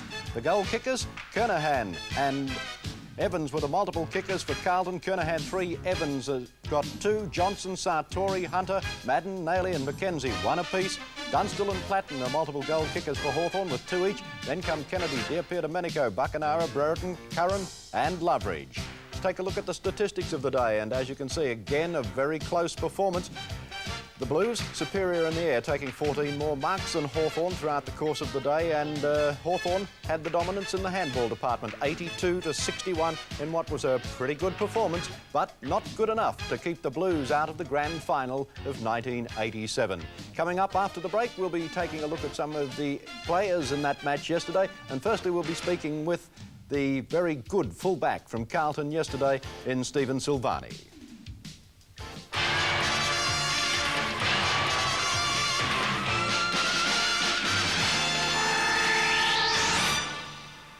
Another chance for Sparks. A long hand. The Melbourne Demons have had the kind of year that sporting dreams are made of. In April, they made it through to the grand final of the National Panasonic Cup Night Series, and the success-starved Demons were determined to make the most of the opportunity. In the home and away series, the D's were enthusiastic, but few gave them much chance of making it through to the final. Many experts claimed the Demons were too inconsistent, too raw. But in the last game of the season, the young Melbourne combination achieved the impossible. They beat Footscray and made it through to the final series for the first time since 1964. The experts continued to doubt Melbourne's ability under finals pressure. Their dream would come to an end. North Melbourne would be too skilled in the cutthroat elimination final. But Melbourne have long been starved of success. They've been down and out too long, and it's difficult to overcome the determination of a team so possessed with the thought of victory. Today, their army of fans are willing them on to victory, and the young Demons will give it their best shot in the 1987 Speedo first semi-final. Great goal, Robert Flower! And it certainly won't be very long before we find out whether or not they're going to be in the preliminary final of 1987. Well, Steve Savani lined up yesterday at full back on Hawk spearhead Jason Dunstall. Did an excellent job in restricting the strong forward to only 2 goals before Dunstall left the ground injured in the third quarter. We spoke with Savani in the Blues dressing room after the match. You played a top game. Oh, it wasn't too bad. Overall, the team played really well, and we were just happy to come away with a win. Well, in a low-scoring game like that, I suppose the defences can pat themselves on the back, and you were the sort of cornerstone for the defence. Oh no, I think everyone in our back line played really well. We were all very tight, and it was a team effort today. And I know that you were so disappointed about missing the grand final last year, so I reckon you had an extra edge to you, that you were just determined to be among the best and be there in a fortnight's time, eh? Yeah, today I wanted to make sure that I was there in that grand final day, and I've been thinking about it all week, and thank God that I played reasonably well today. I'm surprised you've only been thinking about it all week. I thought it might have been all year. Oh yeah, I probably haven't been thinking about it all year. Well, you've been moved around a little bit. You've been used in a lot of positions at Carlton. Is fullback where you're going to slot in, do you think? Well, at the moment, I'm just happy to get a position anywhere, but I know wherever the coaches and the selectors feel fit to play me, I'm happy at the moment. Well, there we are, Stephen Savani, fullback yesterday. And now let's return you to the MCG and Bob and Peter. Thank you very much, Ken. Second half of football, Melbourne 73, Swans 42, 31 points the margin. Can the Swans come back as O'Dwyer wins the tap? Holden comes through, couldn't quite get the ball clear. Umpire Cameron got in the way of Bolton. Bolton was tackled, loses it, picked up by Holden, who drives the ball back in towards the centre. Coleman taps the ball down. Lovett leads in the race for the ball. Sean White lending support. Lovett kicks it off the ground. Over the boundary line on the full it goes. A free kick to go the way of the Sydney Swans. Well, if the Sydney Swans have got any pride at all, Bob, they will come back hard in this quarter. They're kicking to the scoring end. Unfortunately, the rain is starting to drizzle down again. Certainly, they're kicking the ball a little bit further at the end that the Swans are kicking to. There's almost a mark to O'Dwyer, grabbed by Spalding, who's been a tremendous player. He's had a great final series. Spalding over to Yates. Yates to Flower, and Robbie Flower takes a great mark, and I don't like this move of Carter on the half-back flank. Who would you put on Flower? Well, I'd put Carroll up there on the half-back flank in his rightful position, and try Cordy down the forward line. Carroll's too loose for Flower. Well, anyway, I don't think Carter is a key position player. There's a couple being thrown there. I reckon. And I think the Swans will come back hard, and that might The be... big Irishman's having a few words, Jim Steins. Oh, gee, Gerard Healy's having plenty to say too. There's a bit of feeling out there. I think the Swans are going to really serve it up in this quarter to Melbourne. Well, they need to do something because Melbourne have taken them apart in the second quarter when they kicked 8 goals, 9 to 3 goals, 3. And the Demons, well, Demon by name, and that's the way they've played. They really have. Stevie Wright must get the free kick. Steins in the way, so a 15-metre penalty. And Stevie Wright, short of half-back. Drives it towards centre wing. Coleman up with O'Dwyer. Neither player can take it. A ridiculous piece of football by Coleman. The advantage rule allowed. On goes Spalding. Ironmonger punches it away, but a free kick has been found, and Cordy will take the kick. There's a lot of free kicks being given as Cordy gives it across to Tui. Tui wide, but Melbourne too quick and too good. Oh, gee, stretch over ran that one though, and Luck's a fortune because Mitchell was 5 metres behind. He's got it though, Barry Mitchell at centre wing. He kicks it long. He's looking for Carroll over the back. And punching the ball away was Spalding, and they've been badly beaten up forward, the Swans, by that strong Melbourne defence. Coleman is playing at centre-half forward. I'd be tempted to have him off the ground and have the smaller player in Hawke on the ground for a bit of mobility. The rain is still coming down. Conditions just a little bit slippery. He'll favour the smaller players. There's Eyeshoulder, who's done well on Greg Williams since coming on the ground. Over to Stretch. Stretch to half forward. Some strong work going on. Browning charges after it against Viney. Browning's got it, hand passes it straight over his head and over the line on the true centre wing position. And there's a good close-up shot of the crowd who are loving this exhibition by Melbourne. 3 minutes gone. John Northey has done a magnificent job this year. 10-13 to 6-6, and now a free kick to big John Ironmonger, who has battled hard today in the ruck. Hasn't had many kicks, but it certainly has been contesting well. Ironmonger's handball accepted by Browning, who put a shocking kick forward, and Spalding, who is taking Coleman apart. Why Hawke is off the ground, I do not know in these conditions. Rain coming down, the mobility of Hawke compared to Coleman, well, I don't think there's any comparison. Tui, tackled, well tackled, but got boot to ball, straight to the opposition though, and that's created by the tackle of Ricky Jackson. Stretch. No opponent at all. Drives the ball long up to the forward zone. Steins can't take the mark. The Swans under real pressure as the loose ball comes to Campbell. Campbell a snap towards goal. 1 point the result. Well, that's Luck's a fortune for the Swans there. That would have really put the nail in the coffin. 10-14 to 6-6. They want goals, and they want them very, very quickly. In the rain coming down a little bit more heavily now. Worried looking Tom Hapey, but he's still, even though it's pretty cold here, he's still got that T-shirt on, Tommy. Centre half back and getting very dark here at the MCG as Big O'Dwyer picks it up. The rain tumbling down. Here come the Demons again, and a mark has been taken about 35 metres out from goal by Warren Dean. And as I said, it's getting very dark and wet. That was Eyeshoulder, hurry kick on the left foot. And they're in front all the time, those Melbourne forwards. He's had 6 kicks. And Warren Dean is yet to score a goal, but there it is. It's a goal. Lovely goal to Warren Dean. 11-14-80 as we watch the replay. And beautiful smothering. Eyeshoulder, who's done a superb job since coming on. 42-80, 38 points the margin.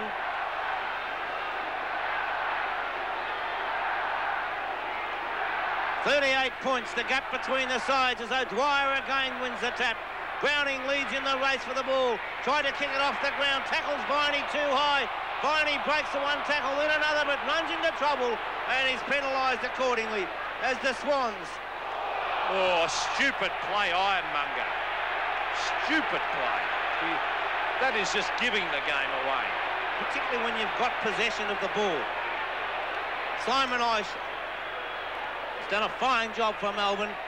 Puts it forward, thumped away by the defence. Roberts takes it, drives it out towards the half-back flank. Browning first on the scene. A little short kick up towards the centre wing. Brett Scott couldn't handle it. Could have been a free kick to Melbourne, but not needed as Todd Viney picks it up. back towards half forward. The kick's over the boundary line, and it'll be a free kick to the Swans. And I think the last thing that the Swans wanted was rain. I think they wanted it fine, and to have any chance of coming back, it'll be very difficult under these slippery conditions, Bob. Yes, I'll go along with that, Pete, but the way Melbourne are approaching the ball and attacking it, I don't think it would matter whether it was wet, dry, or otherwise. You could play it in a swamp, and I reckon that Melbourne would be on top the way they were approaching their game. Holden. Up high was Spalding, couldn't take the mark. He gets good support from Lovett, who was held when not in possession of the ball. And Brett Lovett, no better player on the ground for mine. Well, he was discarded by Hawthorn, is that right? Captain of the Hawthorn under-19s. He was. Lovett puts it towards half forward. No mark. Campbell over the top, tapped back by Browning. Holden comes in, gathers it well, hooks it over the shoulder. Dangerous probably because it comes to Healy. Healy goes goalward. Offline, 1 point the result. Here's goal umpire Kevin Andrews signaling that point. 11-15, you can see by the scoring shots, 26-12. Well, that's how dominant Melbourne have been. A great performance this by Melbourne again. And the Melbourne football public getting right behind the Demons, and plenty of supporters who aren't really normally Melbourne supporters here too. There's Lovett, who's been such a good player, and so is Spalding. He is thrashing Glenn Coleman. Now, let's see what Browning can do. A magnificent pass finds Tony Morwood. Morwood wide to Murphy, who's been quiet. Murphy kicks a very high one, offline and through for 1 point. The Swans badly want goals. There's David Murphy. He's had a pretty quiet day, 11-15 to 6-7. Admittedly, he's coming back from injury. First quarter has been going nearly 8.5 minutes. The third quarter, I should say, 8.5 minutes. Danny Hughes, geez, a reliable player. A beautiful long kick too. Up goes Coleman, misjudged that one badly. Oh, beautiful tap on. That's excellent play to Stephen Stretch. He runs to half forward and kicks long. A beautiful long kick. Goal! What a great goal to Stretch. Beautiful goal, and what a glorious tap on it was to allow Stretch to set up that piece of play. Over the top was superb as we watch on replay. Coleman up they come. And Todd Viney up high to put the ball over the top, and the combination of the South Australians, Stretch from West Torrens, the boy from Sturt, Todd Viney, getting the ball to him, and the Melbourne are running hot. 44 points the margin.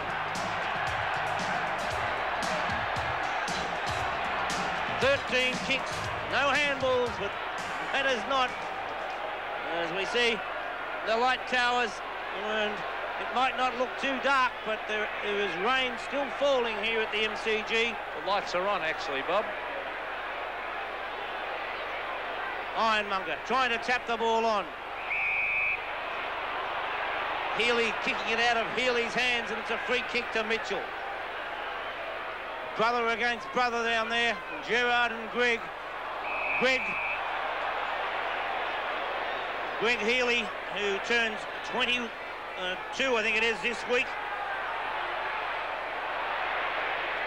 Murphy carried over the line, and the desperation of the Melbourne side now.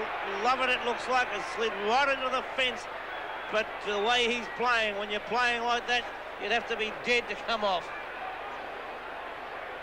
Murphy slides in there, tries to tap the ball forward. Williams gets it forward to Morwood. Morwood offloaded. David Murphy there again. Healy and Williams. Williams kicks the ball off the ground, and Greg Williams puts it through for a desperation goal. 12-15-87, 7-7-49, the Sydney Swans, and that was sheer desperation, that by Greg Williams. What's in the pack? As he charged through, kicked it off the ground. He's got plenty of determination, Greg Williams, and been in a few altercations today. He's a very, very good player, Greg Williams. Back to the centre with big John Ironmonger. They need a couple of goals, and they need them badly. There's Ironmonger against Steins. Little Steve right out to Healy. Here they come again. Healy with a booming kick, a great kick. And ducking back was Danny Hughes. It was going through for a behind anyway, but Healy showing what enormous skill he has got on that occasion. That point Takes Sydney on to 7-8. Melbourne on 12-15 as the ball is brought back to half-back. Oh, here they come again. Ricky Jackson, beautifully out wide. Flower against Carter. Rod Carter, loses it to Flower, and here they come again. Warrendine's got an open goal. He runs to 40 metres, and it's a shocking kick, and it's out of bounds on the full. Yes, he had every opportunity there. Completely clear. But, well, you can't get them all. As Tony Morwood comes off the ground and Paul Hawke back on the ground. First time since early in the first quarter. Eichel tried to tap it forward. Williams couldn't kick it off the ground. Dean comes out with the ball for Melbourne. Swings onto the left foot and drives it towards centre half forward. Campbell takes the mark, getting away from Bernard Toohey. And so Tony Campbell will be kicking from 40 metres out on replay. Warren Dean floats the ball forward, and a nice mark to Tony Campbell. Campbell from 40 metres, there's a kick, and no doubt about it, it's another one. A good camera shot from behind the goals, 13-15 to 7-8, and they're doing it well. And in desperation, this isn't going to help them, I don't think. Coleman's gone to centre half back, and Big Hen with the centre half forward. I'd have Morwood on the ground. I think I'd have Coleman off, Bob, under these conditions. I don't think it's going to help them anyways. We see the mark taken by Campbell, a strong mark in front of Bernard Toohey, but at the moment, they're being thoroughly outplayed. 43 points of difference. A very fine effort this by the Melbourne side. Greg Williams, he won't give up. Hurried kick to Hawke, who was grabbed high, and Paul Hawke in the centre of the ground. Now, can they score a couple of quick goals? Over to Steve Wright. Their forward line has really been non-existent today. There's Dennis Carroll from behind. Great punch away to Bailey, to Steins. Ian Roberts will lead Steins in the race for the ball. He'll try and keep it in play. Back it comes to half forward. Craig Holden, Sean White drops the mark. It gets in a quick hand pass, stretch. Allows his teammate, is that Lovett, to bring it back towards centre wing. Coleman knocks it on, all kicked off the ground by Steins. Good play, Ironmonger, to Browning. Browning to half forward. That Melbourne defence too strong, and again they take it away. But here's Bolton to Williams. Here's a big chance for the Swans. Over to Bolton. Oh, great play by Lovett to run him down. Beautiful play. Denny Hughes, tremendous defence by Melbourne. Centre of the ground, the Swans are trying hard, but Melbourne too good. Dean out to Eichel. Eichel to full forward. Neil Cordy has it punched away. Campbell still got it. Off the ground. Goal. Tremendous goal. 2 goals to Tony Campbell. And that one coming out of defence with a great piece of play by Brett Lovett, which set things up for Melbourne. Eichel also in the thick of things, taking that long hand pass from Dean, and the replay sees Eichel put the ball forward. Neil Cordy couldn't take the mark. Tony Campbell comes through, forces the ball forward, and then finishes up kicking it off the ground for a great goal.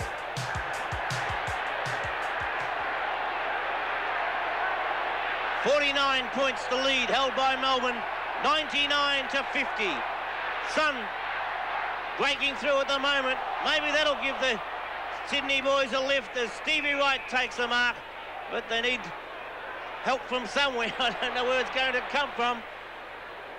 Up to full forward, the kick by Wright. Sean White over the top to David Murphy. He's caught. Been a very quiet player. A knock on. Oh, they can do no wrong, Melbourne. Danny Hughes, the half back, and the ball falls into the hands of Paul Hawke. So Hawke, who's spent a lot of time off the ground. Paul Hawke, Mark Bays has been spent most of the time on the interchange bench. Tony Morwood's there now as Hawke goes backwards across the ground. Nothing gained by that at all. He must like Glenn Coleman. Well, I mean, he's hardly had a touch. Why would he still be on the ground, Glenn Coleman? I don't want to be unkind, but under these conditions, you've got to have smaller players out there when it's slippery. There's a magnificent looking kick by Browning. And, well, they've been, in all fairness, they've been thoroughly outplayed. Now, big Wayne Henwood's off the ground and Bays is back on. So I think he's a bit nonplussed, Tommy. They've been thoroughly outplayed. It's not easy to coach when you're getting thrashed. There's the kick by Hughes to half-back. Bolton is there for the Swans. He's got it. Play on, said the umpire. Williams is attacked from behind by Spalding. Off the ground it goes by Big Ironmonger.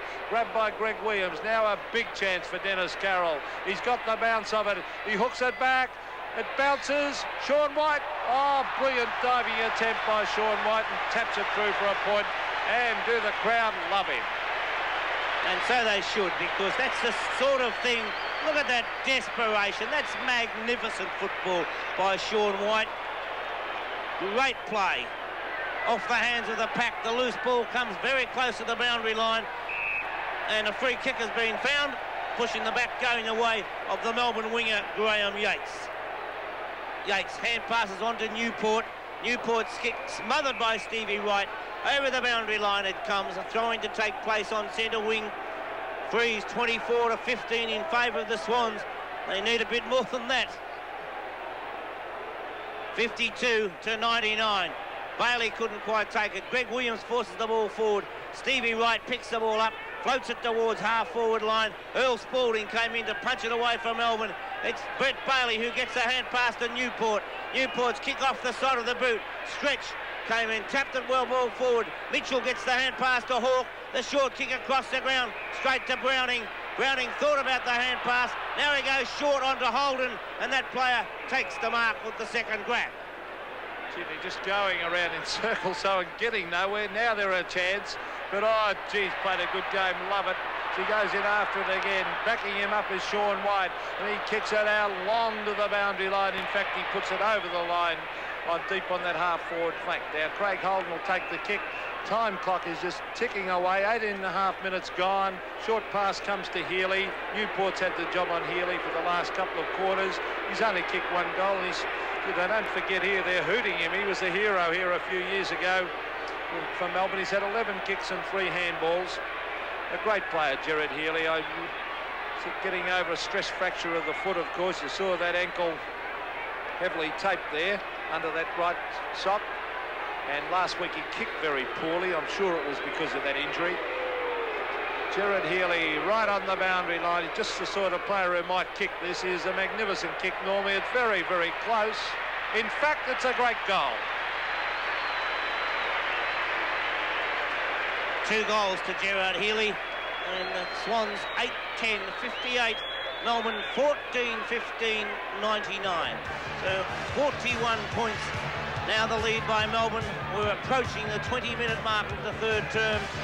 As we said in the second quarter, the Swans, if they are to be in there with a chance, must kick the next goal. Gerard Healy's stats. Ironmonger got the tap wide. Stevie Wright comes through. The hand pass accepted by Browning. Well smothered by Steins. Flower that was. Allowed the ball to come forward. Steins puts a long kick down. And a great effort to mark by Campbell. Couldn't do so. O'Dwyer right there. Snapped towards goal by Warren Dean. Is offline. So far, in fact, that it's out of bounds on the full. But nonetheless, Melbourne's still down there attacking. And Dean has been a dangerous half forward. Said a number of times this year that if the same man was responsible for recruiting Earl Spall, Warren Dean and Todd Viney in the same year, what a success story. The 3 of them, all great players from Melbourne as the loose ball comes forward. Campbell taps it over the top. Carter gets the hand pass in. Browning waited, now gets the ball forward with the right foot kick. Brett Bailey's there with Paul Hawke. Bailey taps it on to Stretch. Stretch has got the loose man in Healy. He'll play on. The open goal looming up as Greg Healy goes towards goal. Great goal to Melbourne. Greg Healy kicks his second. Well, once again, brilliant play by the Demons, starting with Bailey right out there on the wing. It's tapped on wide to Stretch. Stretch, a magnificent foot pass on the left foot to Greg Healy at the 50-metre line. He's got great presence of mind to just take his time, touch it on the ground, open up the goal, bang, and a beautiful goal to Greg Healy. 8-10 to 15-15. and they've got every answer for the Swans. There's Holden, a hurry kick, a wobbly one, but this guy's played a tremendous game. Brett Lovett, half-back flank, and has really, really done well. Or is in the back pocket, Bob? Half-back, I think. The half-back. Well, there is Williams. Oh, Ricky Jackson, he really has got a lot of pace. That occasion he kicks straight to Brownie, and Brownie almost kicks it backwards. And straight over the line on half-back flank for the Sydney Swans, half-forward for Melbourne. Tui's off, Morwood back on. Well, I think they're pretty desperate at this stage. 22 minutes gone, third quarter, and, well, it looks like they're a big chance at the moment to meet Hawthorn in the preliminary final next week, who they've beaten twice this year, once in a night game and once in a home and home. Oh, there's a great desperation by Melbourne. There's Ricky Jackson. It was great play by Stretch to smother that ball. Here's a chance for Flower. Flower with a hand pass. The ball is smothered. It's still at half forward. A hand pass out to Yates. Yates kicks it back to full forward. The bounce favours Browning, and he taps it through for a point. He could have grabbed it, but thought he was under pressure. Well, it's the players around Browning that have to do the talking in a situation like that. Swans interchange bench. Bernard Tui putting on the dressing gown, and Neil Cordy plays on from full-back. Then goes short towards the half-back line. Great effort by Newport, and taking a call play on. Newport almost throws the ball away. Healy taps the ball forward. Lovett picks it up. I'm repeating myself, I know, but Lovett has been magnificent for Melbourne. Lovely pass to the big fellow in O'Dwyer. But what a game Brett Lovett has played. The former captain of Hawthorn under-19s. If he's ever played a better game, I certainly haven't seen it. From the moment the game started, Brett Lovett has been superb. Stephen O'Dwyer, recruited from St Bernard's in the amateurs. O'Dwyer out suspended last week. The kick from O'Dwyer through for 1 point. Like a true ruckman. Well, he and Jim Steins have had extensive ruck coaching this year by former Hawthorn great Don Scott, of course, and well, he's certainly done wonders, Don Scott, with those ruckmen. Peter Moore, in fact, the Brownlow Millers can't get a game at the moment with the Melbourne side. I think Scotty Bob might have also showed him how to kick after that one.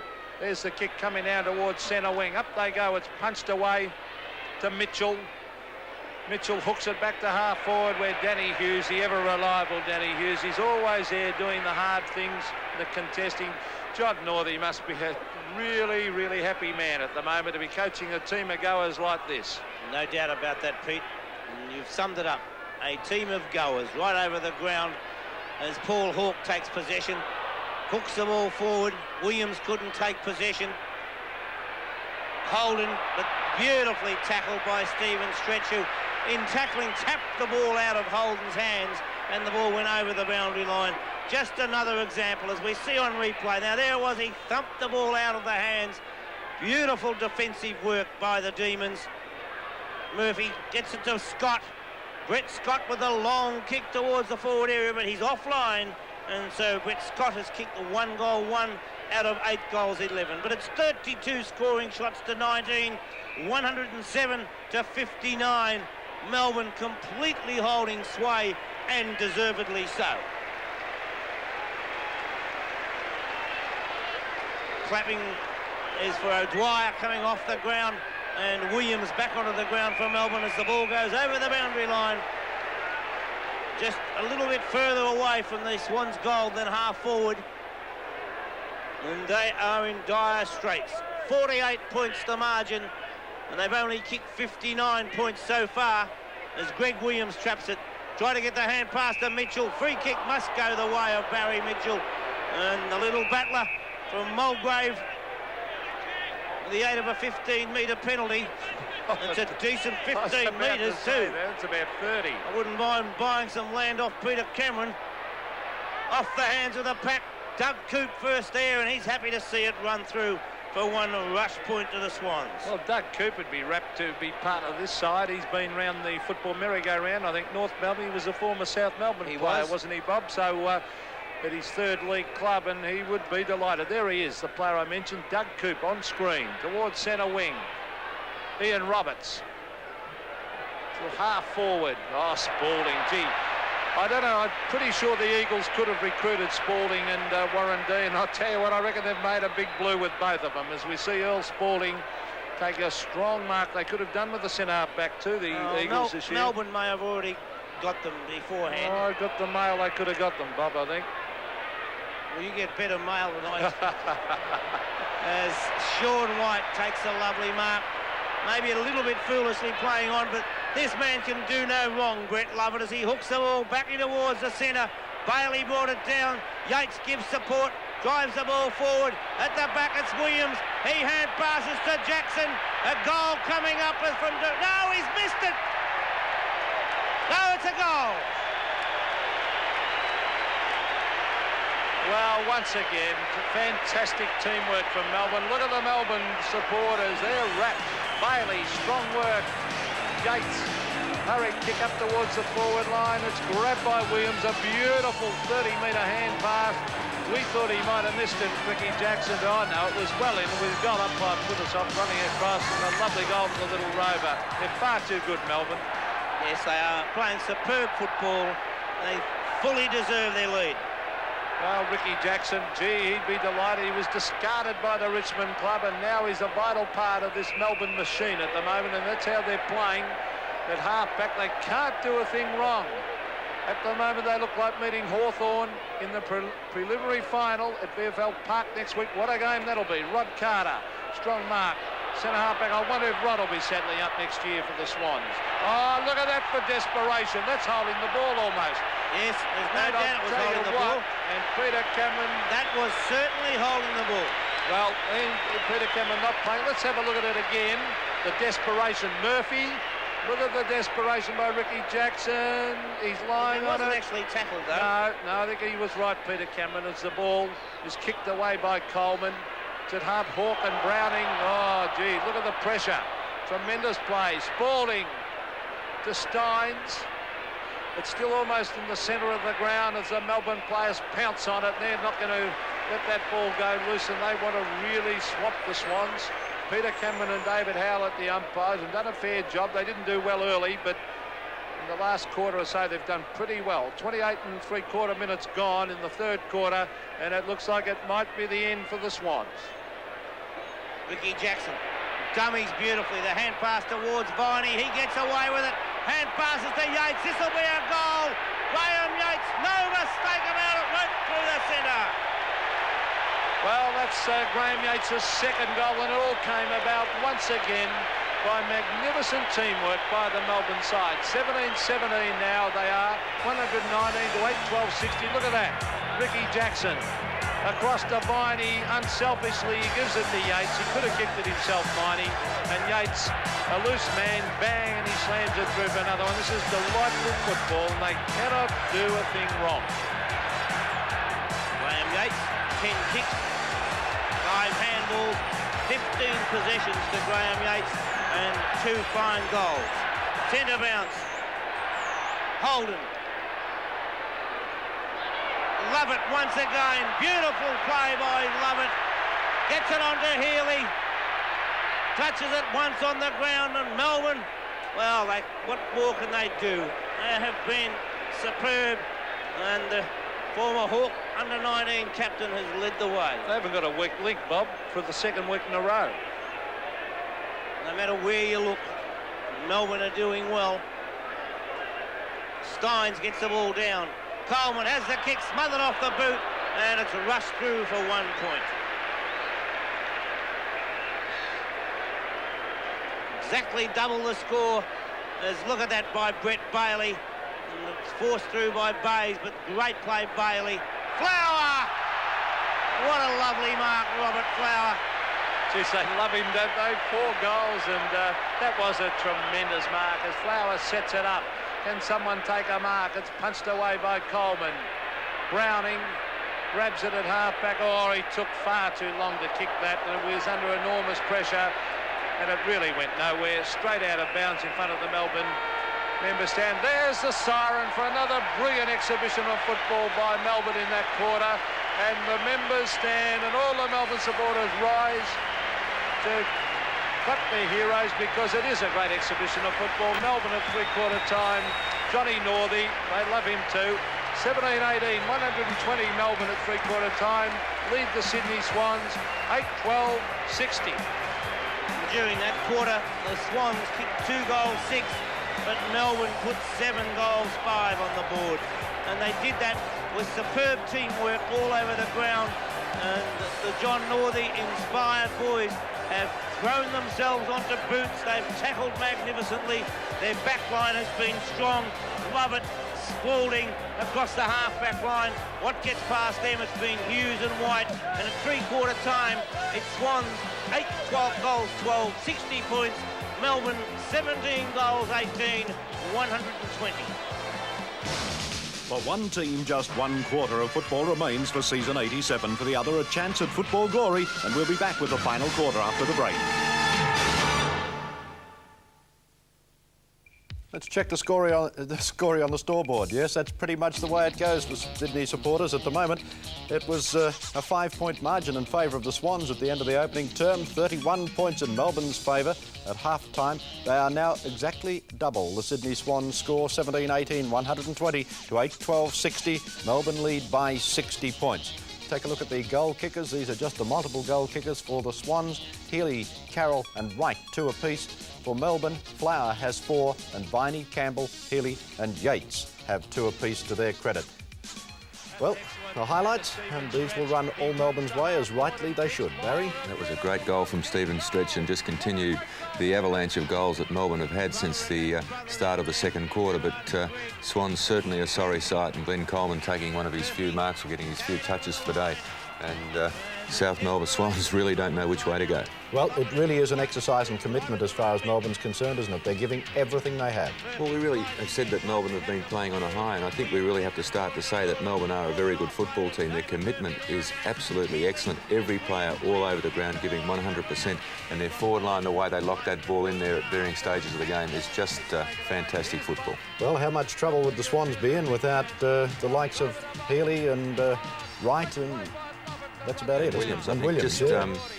As I said at half-time, they really would be in all sorts of problems without those three, and they've really played their heart out today, and it's just a pity that some of their other teammates really don't put in as hard as they do. It's been a shocking performance by the Swans, and the stats there, well, if you looked at those stats and hadn't seen the game, you'd say, well, where are Melbourne in front? But if you have a look at the scoring shots there, 17 to 32, and that just tells the story that the Swans forwards aren't touching the football. All right, they're just about ready for us back at the MCG for the commencement of play in the final term. So let's now return you to Peter McKenna and Bob Skilton.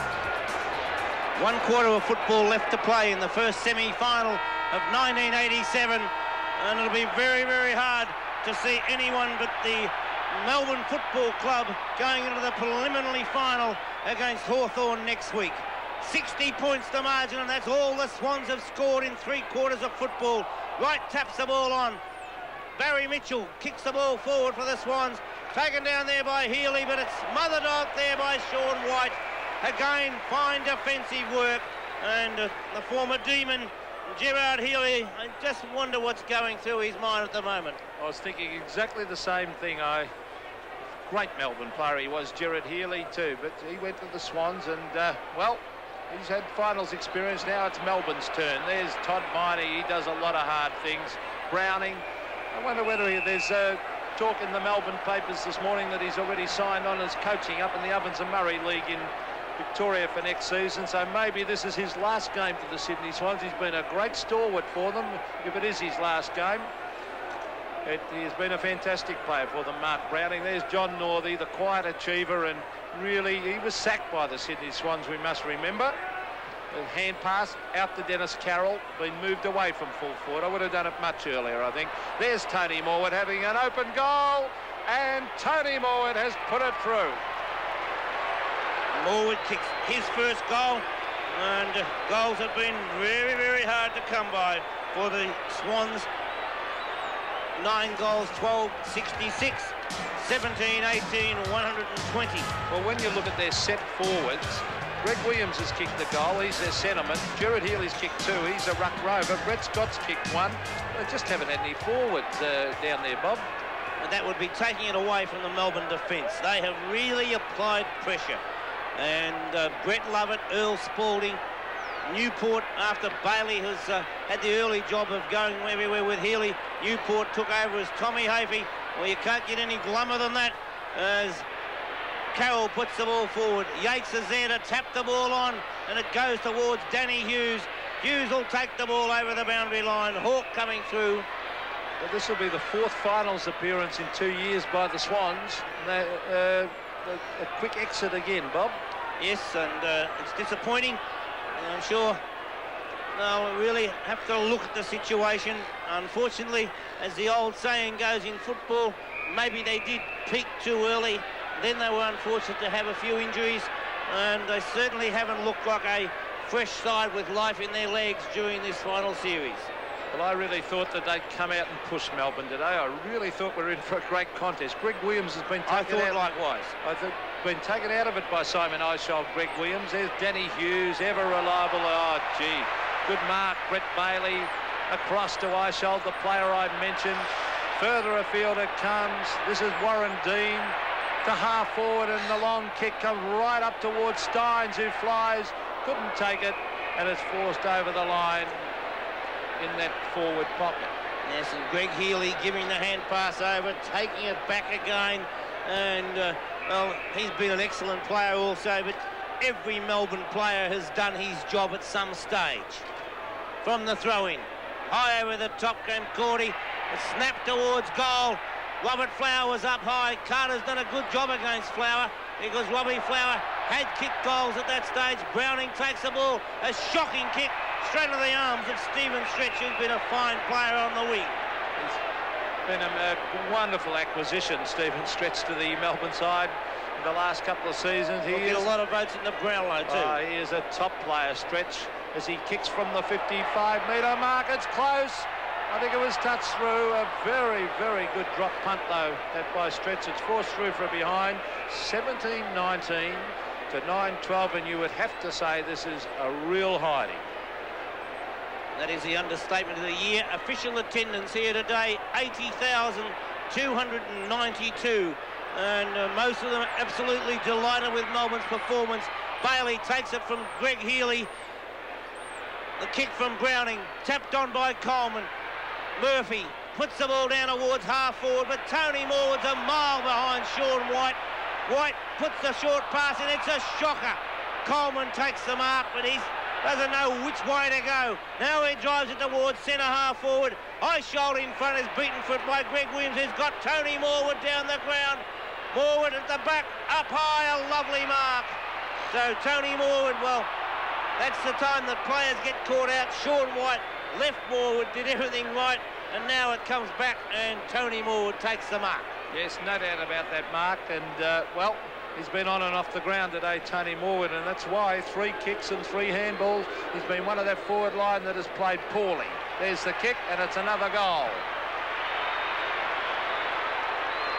Morwood kicking his second goal, in fact second for the quarter, and so probably for the only time in this game. Well, I think a very even first term when the Swans led by 5 points, and at quarter time it looked like being an excellent game.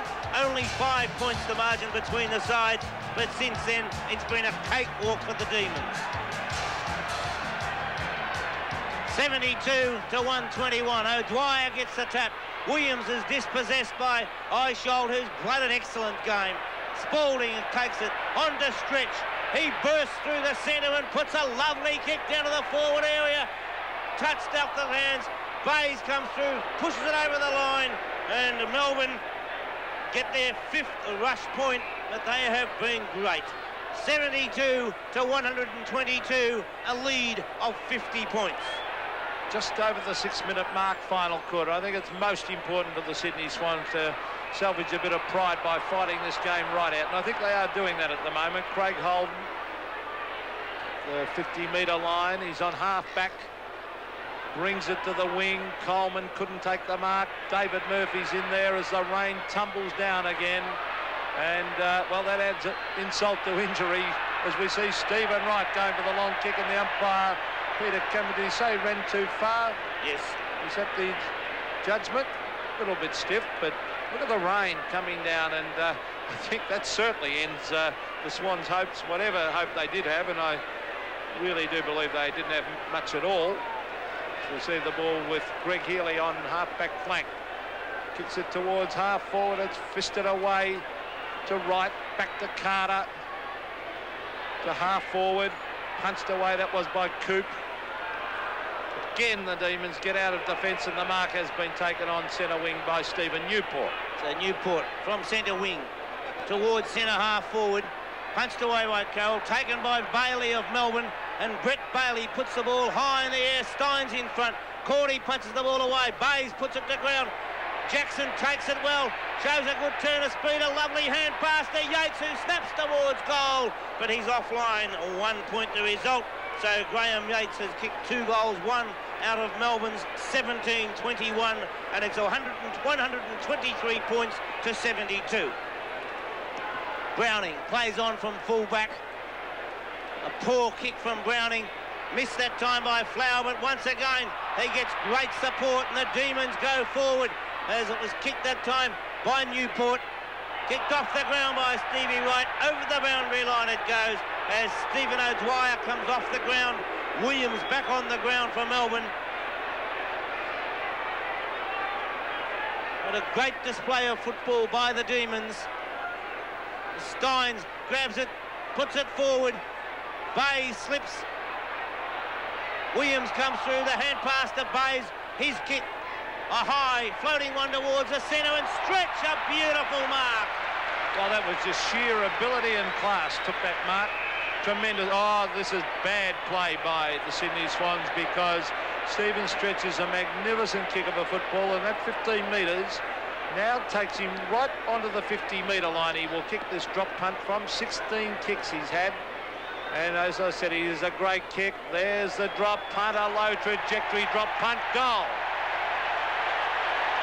Lovely goal by Stephen Stretch with the aid of a 15-metre penalty.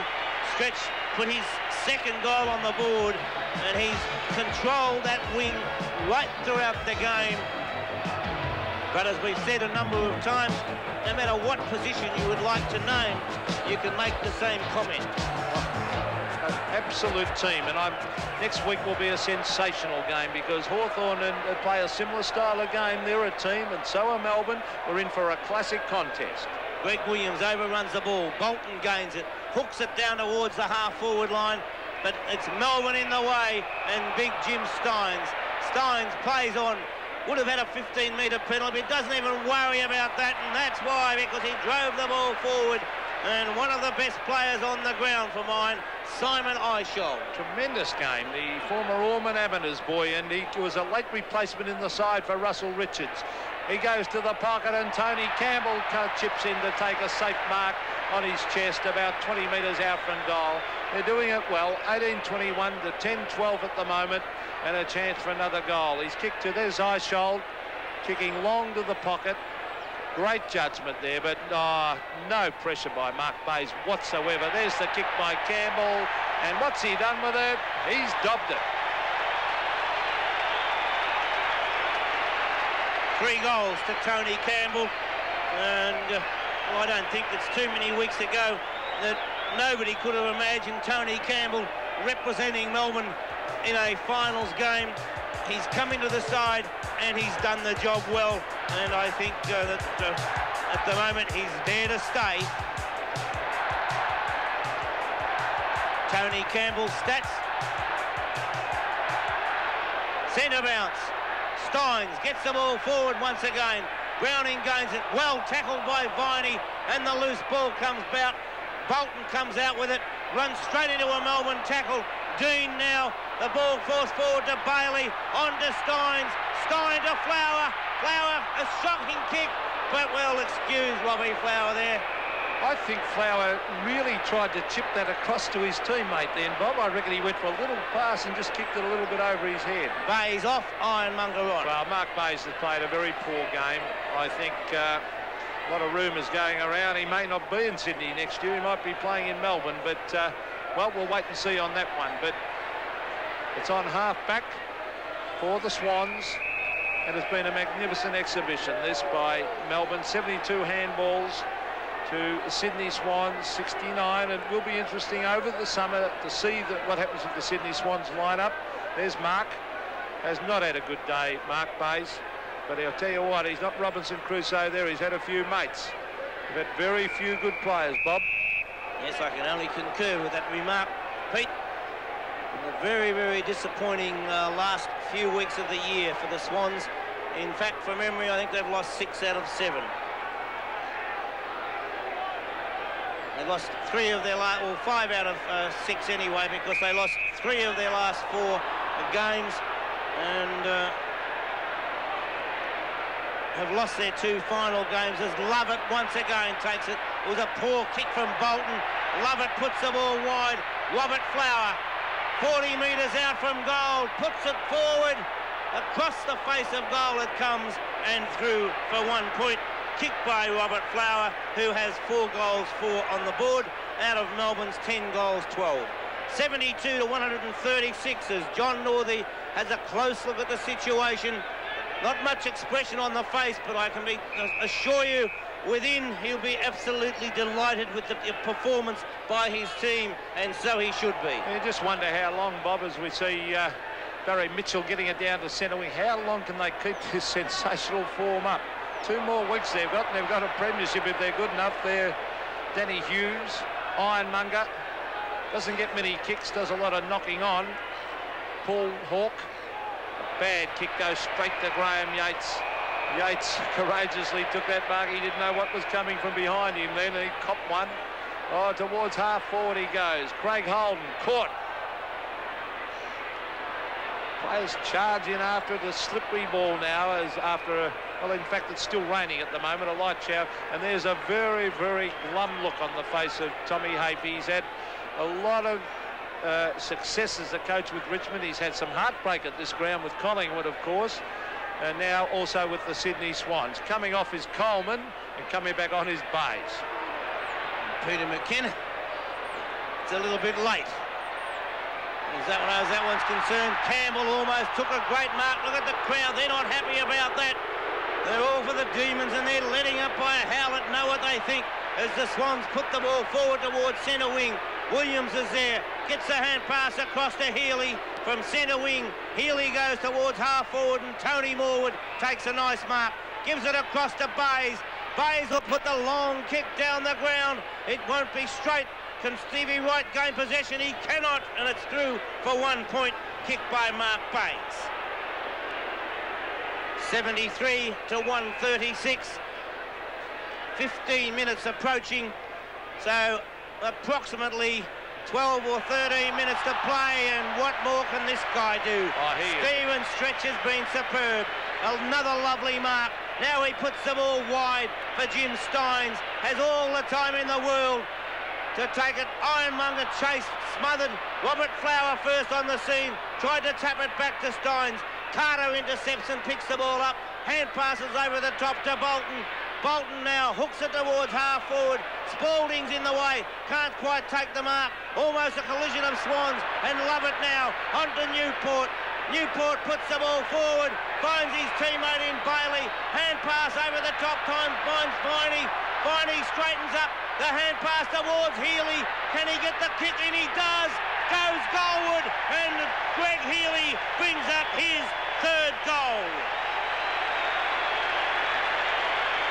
Well, tremendous play again. What great play that was from the back line. Sheer teamwork, desperation. Look at the desperation of Todd Viney.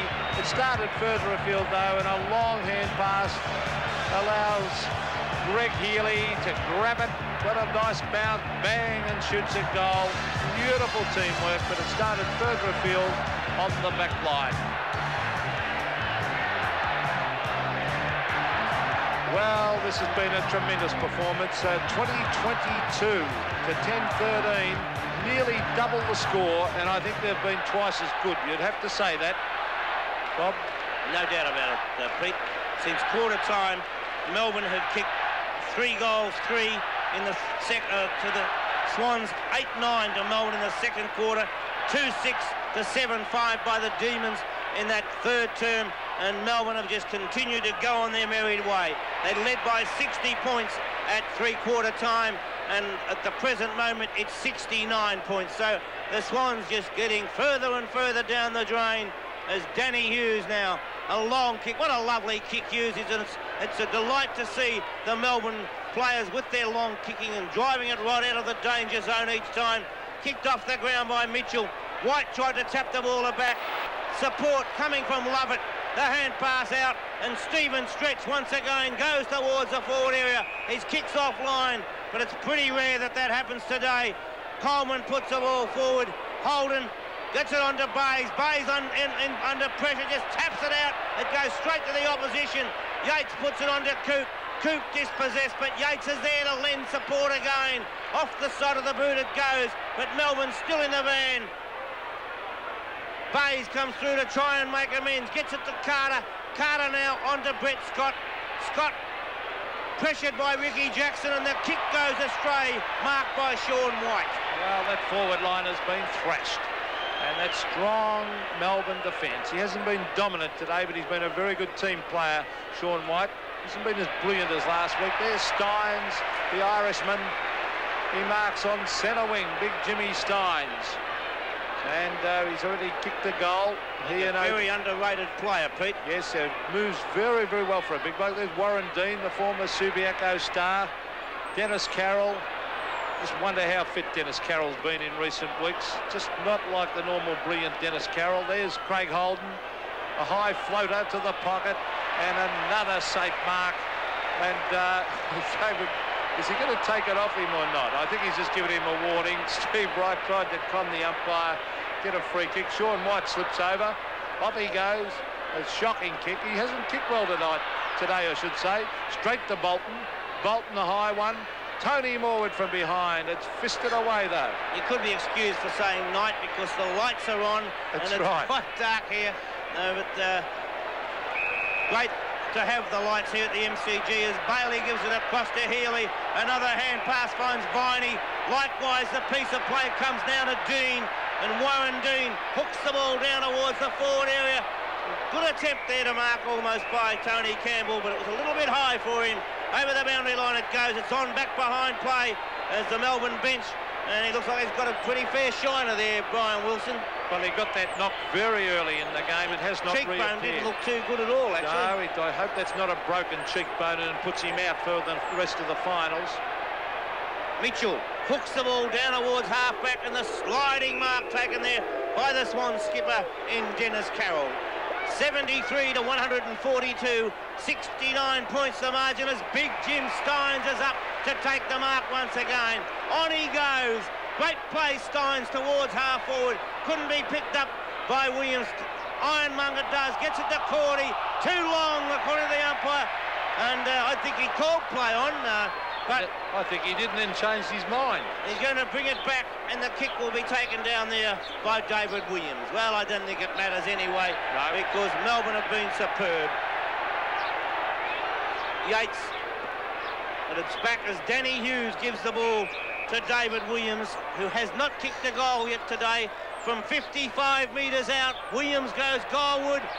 It might be through. Goal to Williams, and that's just put the sealer on things.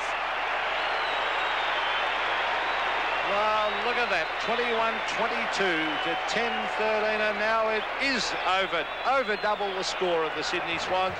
Lovely kick by David Williams. Hasn't done a lot today. He's been on and off the ground. And the crowd is about to erupt as Robert Flower is coming off. Stephen O'Dwyer back onto the ground.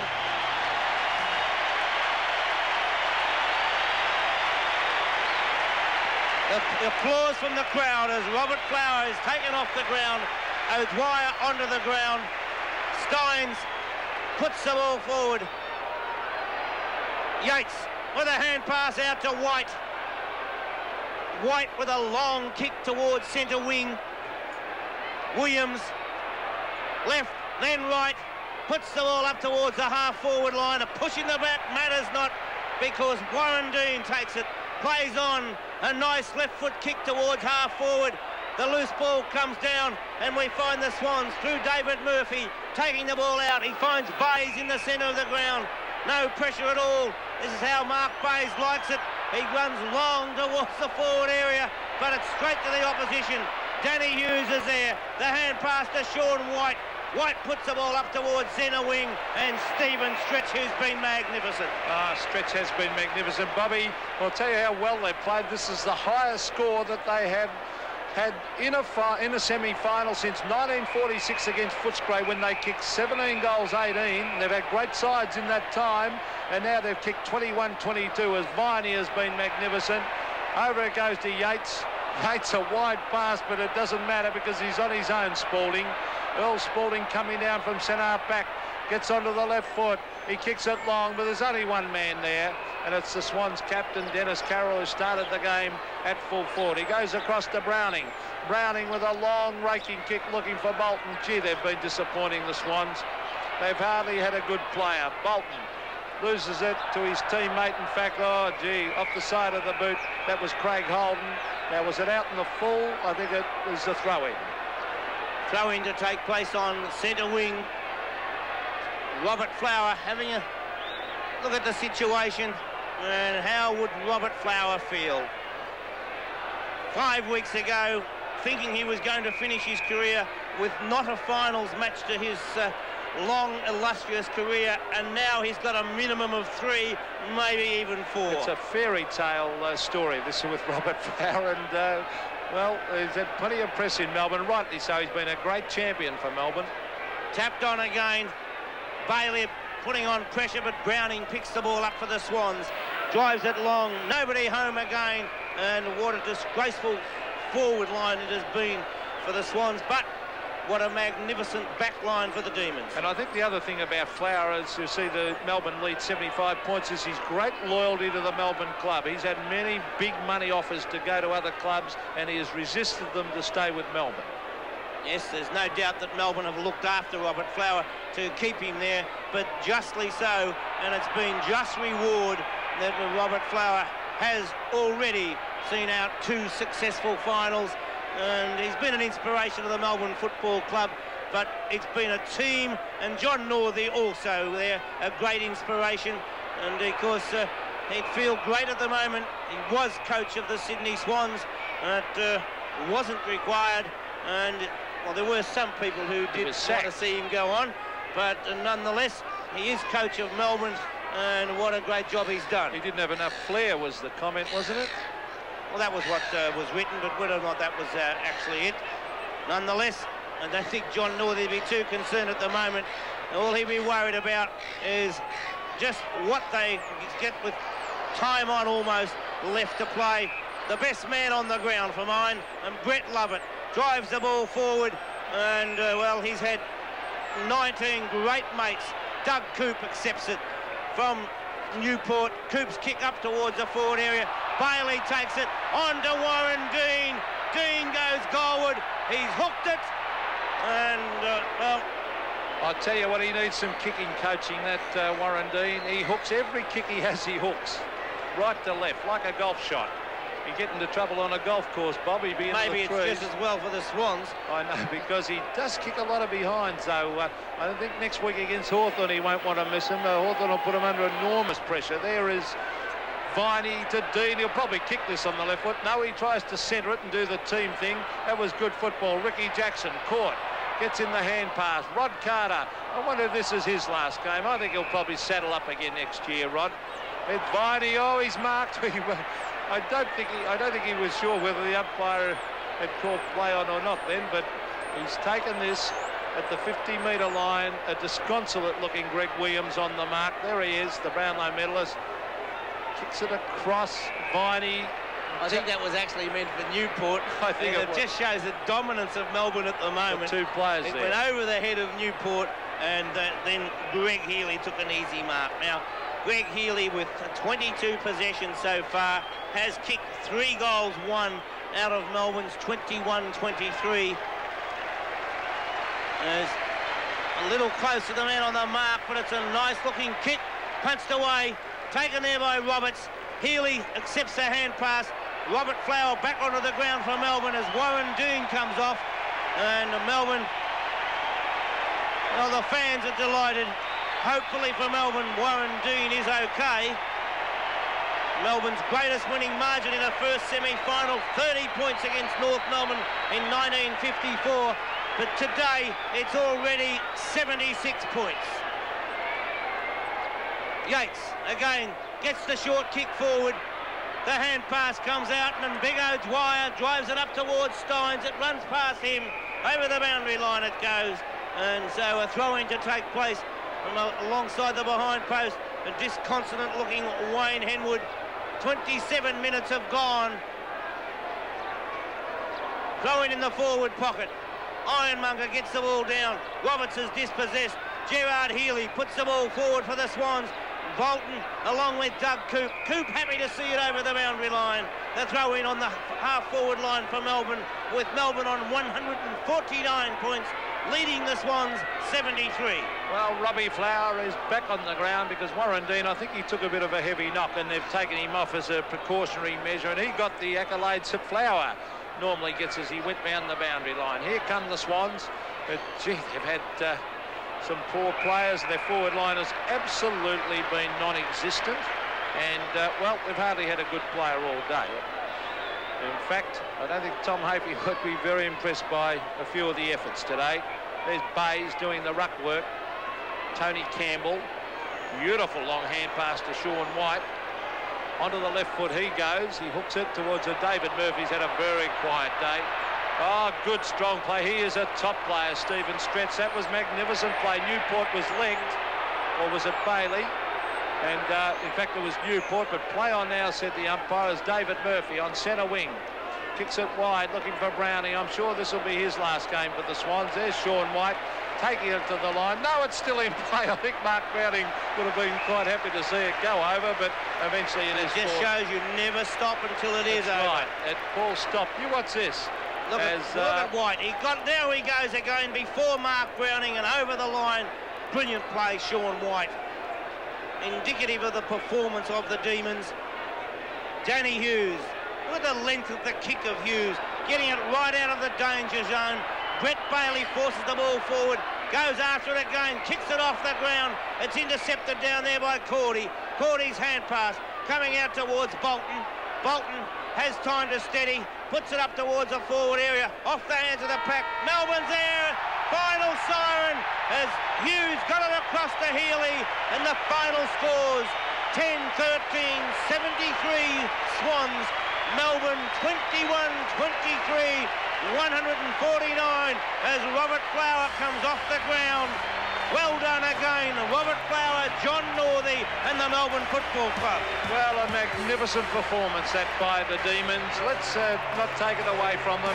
They did not have a weak link. Right from the back line where Lovett, young fella, discarded by Hawthorn, set the example, but they had good players everywhere. Stephen Stretch was absolutely brilliant. Their forward line, well, they just took it right away from that Swans defence. The Swans were very, very down in all departments of the game, and a brilliant performance this by Melbourne, and set up a classic contest next week at VFL Park Waverley between Hawthorn, who have been the favourites for the flag, and this up-and-coming Demon side who have already beaten Hawthorn twice this year, once in a night game and once in a day game. Well, Melbourne trailed by 5 points at quarter time, but that was the only time that the Swans ever really looked in the hunt. At half time it was 31 points to Melbourne, 60 points at three-quarter time and 76 points at the finish, with a great performance by Melbourne. 3 goals, 3 to the Swans in the first quarter, while Melbourne kicked 2 goals, 4. Then we saw the Swans completely fall apart. They only added 3 goals, 3 to 8 goals, 9 in the second quarter. 7 goals, 5 to the Demons to 2 goals, 6 in the third quarter. And then in the final term, when they were all tired, both teams were tired, it was 4 goals, 5 to Melbourne, 2 goals, 1 to the Swans. A great team performance all over the ground. John Northey can justly be proud of a magnificent team performance by the Demons, and well, I thought the best player on the ground was Brett Lovett. I agree. Who played superbly from the half-back flank. He was probably closely by Stephen Stretch, and well, it's very hard at this stage to think of anyone but possibly the whole side of the Melbourne Football Club. It wouldn't matter who you pick. Well, I think, Bob, now the question's got to be asked, are they good enough to go the whole hog and go all the way through? I mean, they've only got 2 more games to go, and if they keep this form up, they're a big chance to beat Hawthorn next week. Then they'd meet the Demons in the the Blues in the grand final, and who knows what could happen then. But it's added tremendous interest to this final series. It certainly has, Pete. A wonderful performance by Melbourne to run out winners. 21-23, 149. Sydney Swans 10-13, 73.